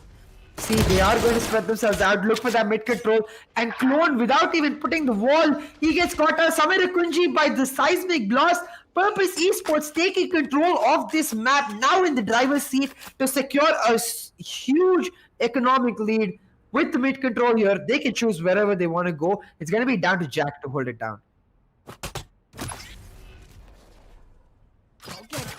Yep, Boombot being thrown. Yes, does spot him out in the end. But Emo though using the breach flash to Remaining. perfection. And now they just enter in towards this B side. The Markov though does have the vandal towards this backside position, and he's definitely going to be looking to save this one for the next round. And the spike will make its way towards this B side. It definitely does look like, given the positions being held, they purposely supposed were interested in getting this gun off from Markelov, but Markelov he hasn't budged at all. So that Spike means this gun planted. is going to be carried forward in most cases towards the next round, unless until a hunt is called, which, given the post-plan situations, doesn't look like it. So yeah, let's see what happens with the rest of this round. So see, where do you think it's going wrong for Rebellious Gaming, despite having this dual central setup that we see coming out from them in the first 3 rounds? What do you think they're doing wrong? I think for Rebellious Gaming, the approach has been much more aggressive than you expected them to have, right? Because with this double sentinel lineup, you have to rely on the Killjoy to hold down his side, rely on that Sage to hold down the mid, and then go hold down the other angles that you're not having the Killjoy in to find your advantage. But they keep going for these aggressive peaks, and they keep paying the price for that because Purpose, they are ever so patient. They're willing to allow Rebellious to make the mistakes and make them pay for that. Markelov, he found 1 kill, but with Emo taking him down, that's 0 out of 5 guns saved for Rebellious, and the eco really starting to hurt. But I will give the Rebellious the benefit of the doubt because I have seen an insane comeback from them even before, so I know they are definitely capable of it. It's just a question of whether or not you have the mental fortitude and the pure physical stamina to keep doing it again and again, now in the 3rd map of this grand final series. Either ways, it's going to be a phenomenal matchup, and I'm excited to watch. But now, for the side of Purpose Esports, they're feeling it. They're steaming in all cylinders. Now going for the aggressive push that they haven't really shown us before into this B side. Emo with the double satchel, using that stinger to perfection, picking up a kill. An advantage and an open plant for Bola to Bola will mean Purpose Esports set up really well for this round. Yep, they get the first pick and then they just run mayhem through them with the stingers and throw exactly whatever they have. Now just down to Yankee in this 1v4 situation, but the flashbangs are gonna make it that much harder, and Bola is gonna claim his life. I mean, that push from Purpose Esports, double digits for Purpose Esports. I feel like this next round is the defining factor. If Rebellious lose this, I don't know if there is any coming back. But if Rebellious is able to win this, push it to 10-7, stabilize that eco a little bit, then there definitely would be hope for a potential comeback. Let's talk about the setups here though. You see the Sage walling down mid, the Killjoy holding down A. They're leaving the mid area to Sage entirely, which is exactly what you should do, using that Killjoy to secure the A side, and then that race to hold down the A heaven. They have to be very strong with their approach here, because you've seen how fast Purpose Esports can be with their executes, the flash and dash. Trolele, he's gonna find one, but Bianchi able to take down Rival, meaning a trade across the map, a 4v4 on the cards. The push for Purpose Esports delayed a little bit, and hope shown for Rebellious Gaming for a potential comeback. Yep, but the 4v4 is always going to favor the attackers, given the fact that they're just going to play out on the trades, and that's exactly what's going to happen. Now, a lot more laid-back approach coming in for the attackers is they're going to abandon the plans going in towards the A side. Looks like they're settling in for a fake with that breach concussion coming in from the sewer towards the A position. We'll see. Yep. Go on. Go on, it's I mean, I think for me, I wanted to ask, like, where exactly does Rebellious really draw the line with the rotations, you know? Because they haven't made any so far, and Purpose is not able to stretch them thin. And that's where I think the biggest difference is coming on. The patience factor for these teams. Whichever team is able to be more patient ends up winning the round. 30 seconds left. Yeah, this is exactly what I was talking about in the 4v4. It stretches you out so thin, you're forced to go in for that aggressive play. And against the breach, with the amount of utility that's going to be thrown, you going aggressive is not your best option. Yankee forced to double satchel in Samir Nakunji, and he's going to find himself that victory. Now, the showstopper, they can definitely use that to clear out an angle or two towards the side, but that showstopper goes to waste. There's no kill, there's no damage coming out of that. And now in this 3v3 retake, the damage though on Tourney is very low. Bola to Bola landing a beautiful headshot, another one for him. And Emo from the backside position is going to chime in with the one. 11-6. Purpose Esports are on track to complete a flawless comeback after giving up from a 6-1 position. 11-6. We did talk about how that round would be the defining round because losing that round just breaks the economy of Rebellious as a whole.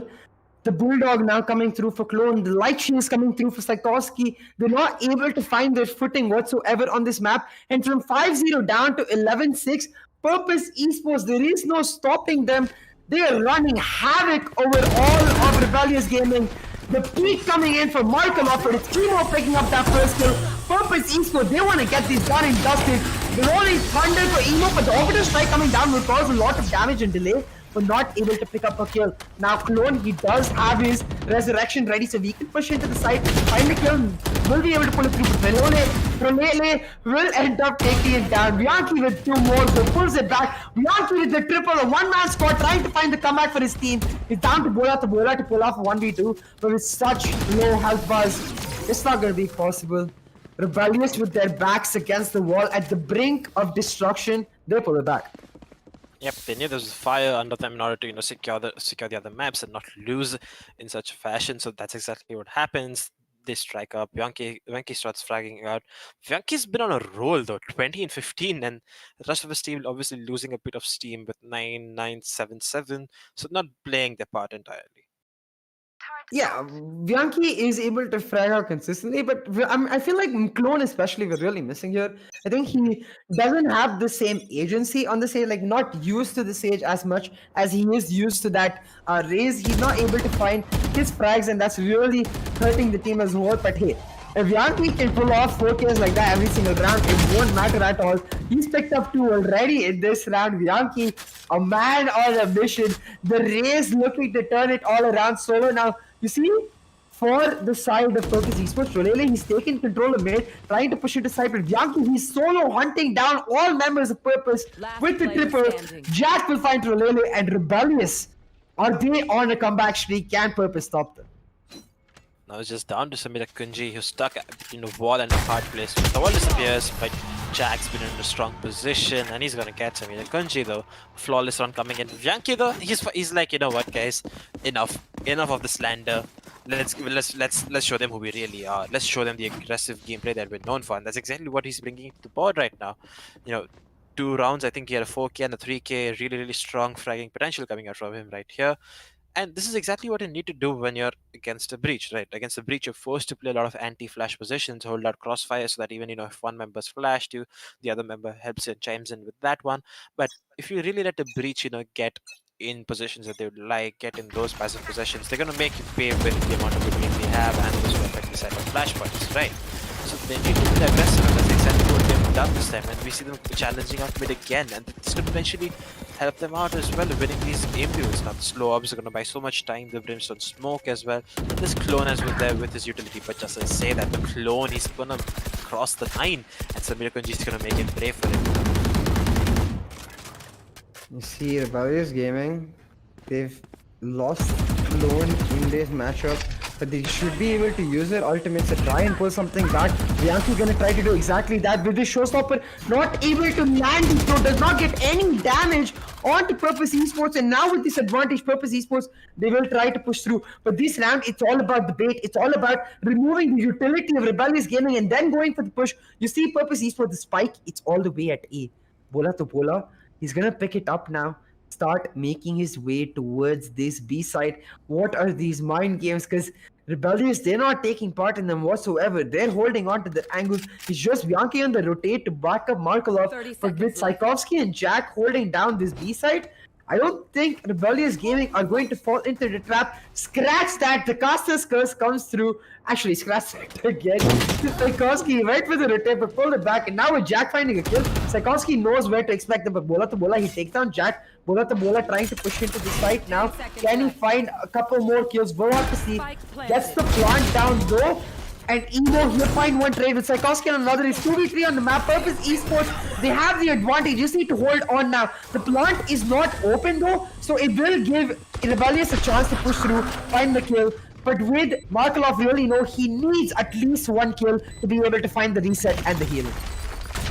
Yeah, but the timing though from that Omen ultimate, he's gone right behind them just as they clear out these angles. But now the gunfights are ensured, and this plant is not for him, and he's gonna win out the 1v1 duel. Markelov. What? What? Match point. I mean, I think both of us and the chat is just as shocked right now because Trollele, like that was a really nice push from Markelov and Bianchi, I believe. The way they're able to get the attacking crossfire off, like it's not even like an attacking crossfire, just covering each other's backs to find a kill on either side, make it a 1v2 on point. But then they line up. Why did they just line up for Trollele, picks up the double kill, gets the clutch, match point for Purpose Esports, match and series point for Purpose Esports. They're going to look to end it off right here, right now. That's gonna be heartbreaking to say the least, coming out for Rebellious Gaming now on the back foot. But we really look at the setup coming in from Purpose Esports. They leave the spike in Sieh, just fighting out mid control, while the Cypher just watches this A push as keenly as ever. But does he know about this aggressive position that has already been claimed out by Bianchi? I'm not sure he does because he's not gotten off his camera or made a call yet. It's gonna be really interesting to see about how that gunfight ensures. There comes this rope execute on the back of that flashpoint rival, though he's dashed in to take control with ease. But the Cypher, though, he's walking right in to clear out that close angle. Does Bianchi have his number? The answer is yes. Bianchi, though, manages to get that one kill. Saikowski puts down that Killjoy ultimate to be able to, push the attackers back on this part of the map, but the hit is coming in towards the A side. 30 seconds on the clock.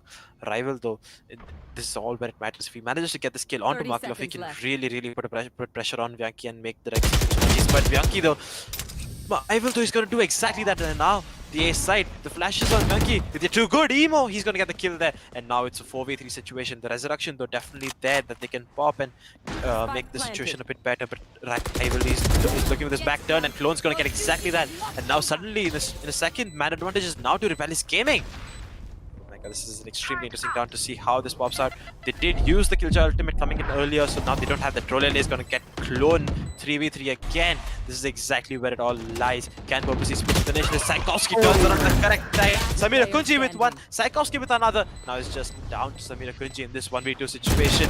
It's not even going to get one kill. Jack is going to get him 12-9 as the Rebellious Gaming hang on for another moment. That round was so damn close for Purpose Esports. They almost pulled it off and they were almost able to make it back. But at the last moment, Rebellious, they just fight back. They were strong. Like the Killjoy ultimate coming through, the way they're able to just delay for Rebellious as long as possible, so on point, because at this point you need to give everything you've got. You need to fight with every edge of your skill to stay alive, because this is not just about map point, this is about series point, and Purpose, they have 3 more of that to pull it through. Now, having said all of that, Purpose, they will still be feeling comfortable with trying to pull this off because they have the room to be able to pull off an eco, which is what they're going to go this round for, and then try to go for a buy for the next. But Rebellious, they bought themselves some breathing room. So now in this round, when Purpose will be on the worst guns, they can try to fight back. But Rival with that Blade Storm, I mean, Rexdreams, we've seen plenty of times how that singular ultimate can just flip around an eco round by itself. That's true. The Blade Storm is really good ultimate in the right hands. We can see them bringing up multiple kills. For example, we've seen Scream, who's been one of the best aimers in the world, is really proficient with these blades and can make you pay exactly for that. This time around, we are going to see the A execute coming in for the attackers, and that's exactly where Bianchi is headed. His hesitation himself. And if there's one man I don't want to challenge in this half, it's going to be Bianchi. Bianchi goes unchecked, he's going to find himself one, but bola to bola with an instant trade and the Cypher ultimate, the retake's going to be so much easier coming. The side hold is going to be so much easier coming in for them. Now, but what's going to be the real deal changer here is going to be the Brimstone ultimate. That's just one frag away, and that can really change the motive of this round. The retake is coming through. Markelov getting a trip in the trip was going to make that much harder for them. The spike and dart also there, and everyone holding the side. The flashpoint is perfect, but doesn't secure them a kill there.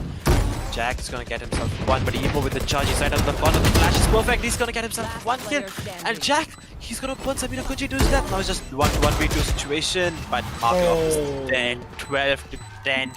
Is it looking like overtime, ladies and gents? My ult's not ready. I mean, 12-10.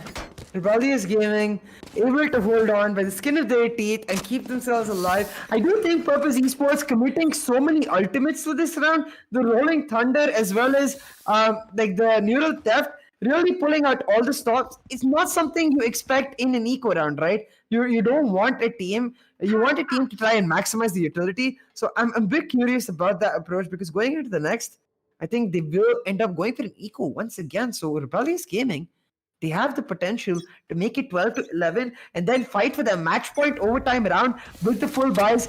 No Blade Storm available in this round. So for Purpose Esports, it's just Rival with that Phantom. It's going to be up to him to find the opening prize and find the pockets of control for his team. Now though, the breach ends up flashing his own teammate. Emo gets taken down, but Rival able to find the trade. They have pushed into B heaven, but Molly will stop them from pushing any further.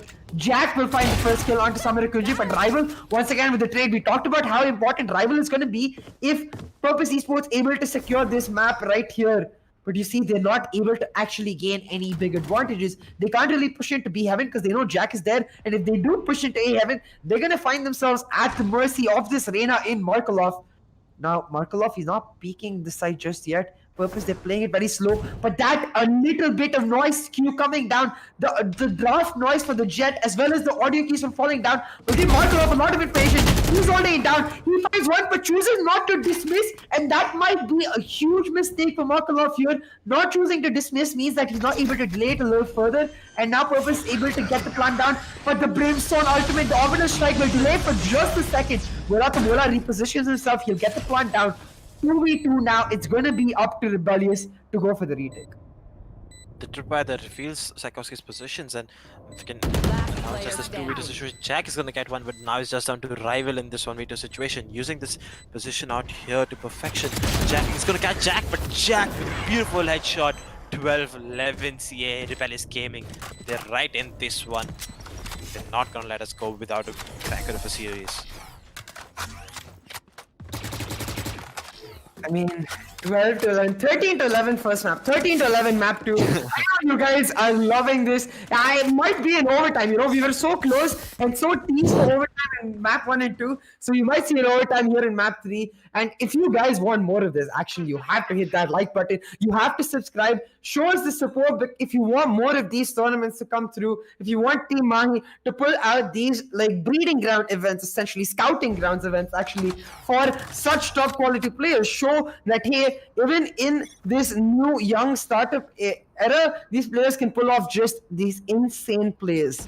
Now Rebellious, they were able to do that in the last round, which is why we're saying a 12 to 11 setup. But that was the eco for the side of Purpose Esports. So now with the full buys, they look to push through, make it another 13-11 in this series.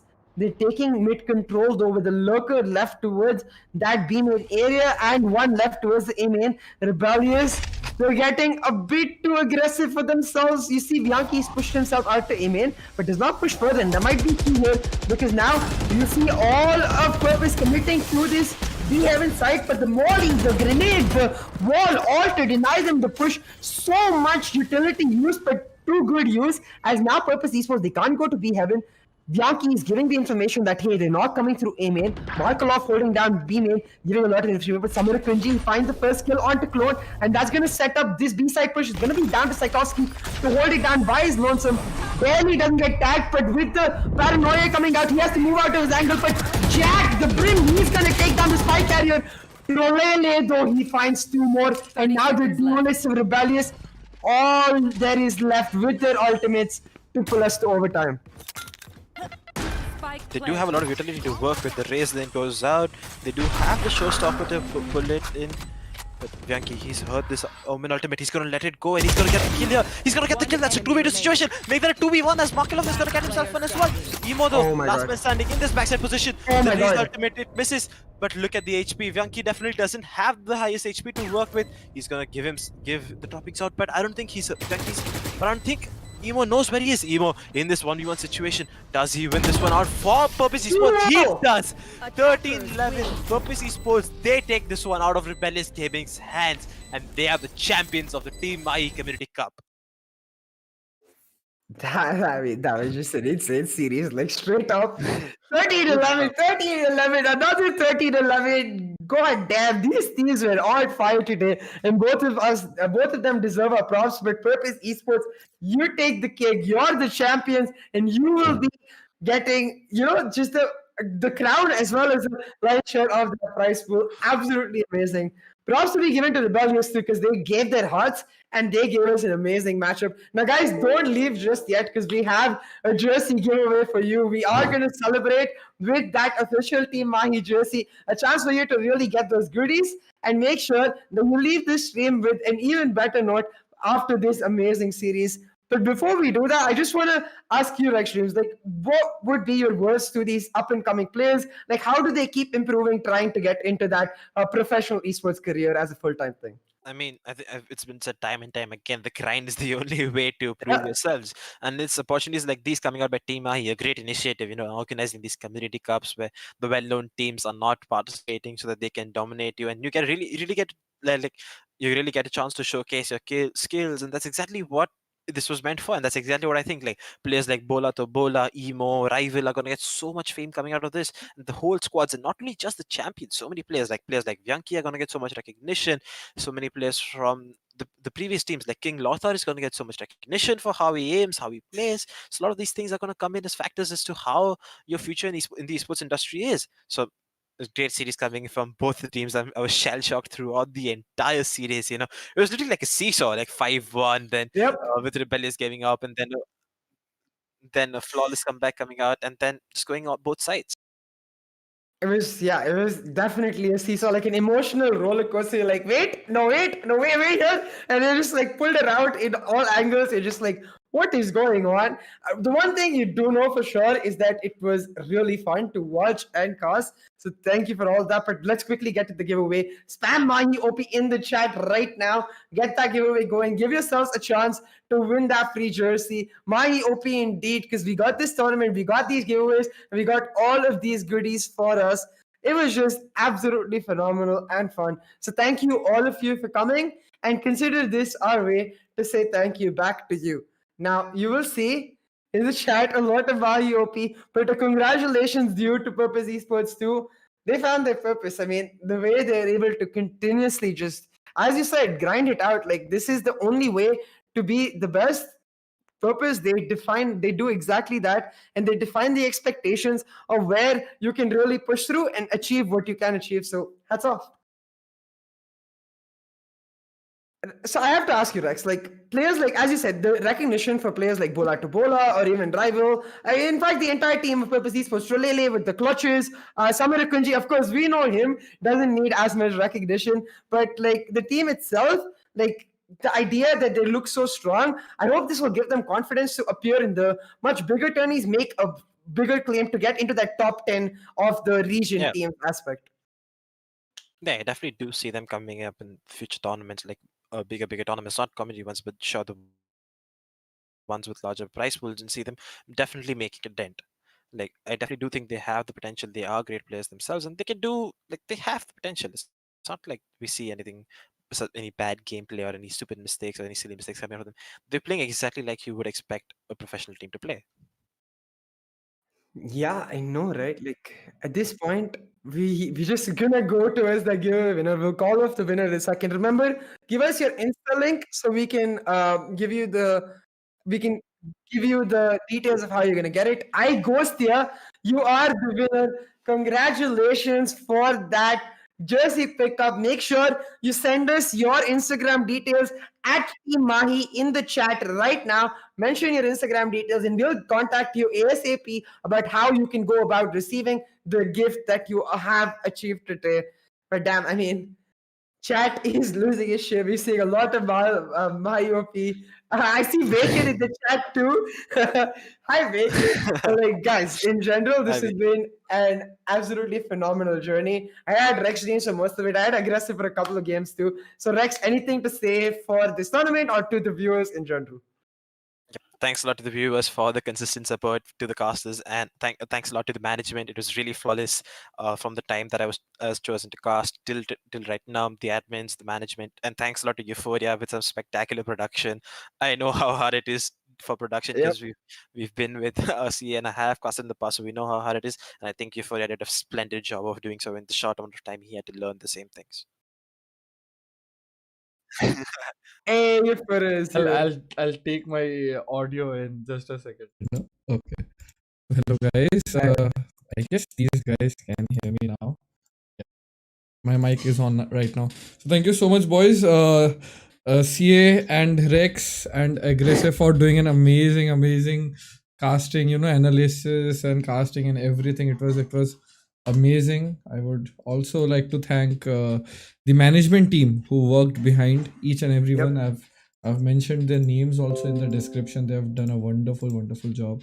And Bolts for doing an amazing, graphical things. See, all the production quality that you see right now here, everything has been done by Bolt. So he has done a very unique thing, and I'll love to name the people who were behind this: Shataki, Navroz, Gaster, Pratiti, Rishabh, Contra, CA. I don't. CA's actual name is Nikhil, if I'm not wrong, Yeah. and and Malav, and I'm not sure about Aggressive's real name. So Swapnil. okay. So Shopnail. So shout out to all of you, and not to forget Anna. Anna is the sole reason why we could pull this entire thing off. He has always been, about the community, not just about the pro players and just owning a pro team. He has always been about taking the best out of the community and giving them a chance. So really amazing work. Couldn't have been possible without him. And yeah, thank you so much, Corsair, Zotac, and Hive. Not to forget Zotac Gaming for sponsoring us, Corsair for the amazing headset giveaways, and Hive for the jerseys. So guys, those who have not yet won anything and you guys are still hoping for something, quickly go and check out the description. We have 2 headset giveaways going on right now, which is going to close tomorrow or tonight maybe. Let's see if entries keep coming on until we roll out the winners. You guys are still a part of it. So yep, thank you so much, audience, Quanta, and all the admins, Rishabh, Ninad, not to forget, these guys have done an amazing job. And special thanks to the players. Of course, they coming on time and being punctual. This has been my goal since I started doing production and management for tournaments. See, if players don't if they are not punctual and they don't have the discipline to participate in tournaments in a proper way, I think tournaments shouldn't be happening. So players being so punctual and being on time makes it, it's all you want to get that satisfaction for pulling it all off. So yeah, pretty much it for me. And anything you guys want to say for the closing, we can call it a day. Yeah, that's all, man. Thank you everyone for having me. It was a great experience. Had fun casting with CA like the OG days. Yeah, thanks a lot to the audience. A lot of fun analyzing, watching, and discussing Valorant with you guys. Yeah, I mean, I think at this point, like, we know each other very well. I'm just gonna say thank you for coming, and I'll see you guys soon enough. Don't you worry. But for today, just head over to the giveaways. Don't ever miss a chance for the freebies. So you have the freebies, go get them ASAP, and just the team especially. I wanted to say, as Euphoria said, it takes a lot of effort that none of you guys see to pull off this sort of tournament, and to do it, like, I think I didn't really remember any flaws happening, so do it flawlessly. Literally, as Bola to Bola did a lot. But, yeah, thanks for coming, guys. It was a pleasure. And yeah, huge thank you, of course, to Corsair, Zotac Gaming, and Hive. For Hive, especially your free jerseys, Corsair for the peripherals, and Zotac Gaming for the goodies as well. But yeah, I think that's going to be all for us today. We'll see you really soon with the action. I think Euphoria hinted at a possible TM Academy coming soon. Stay tuned, hit that subscribe button to find out more. But for now, we'll take a break. We'll see you guys later. Take care. Bye-bye. Thank you so much, boys. Good night. Audio muted. Oh, my audio is on. Bye, guys.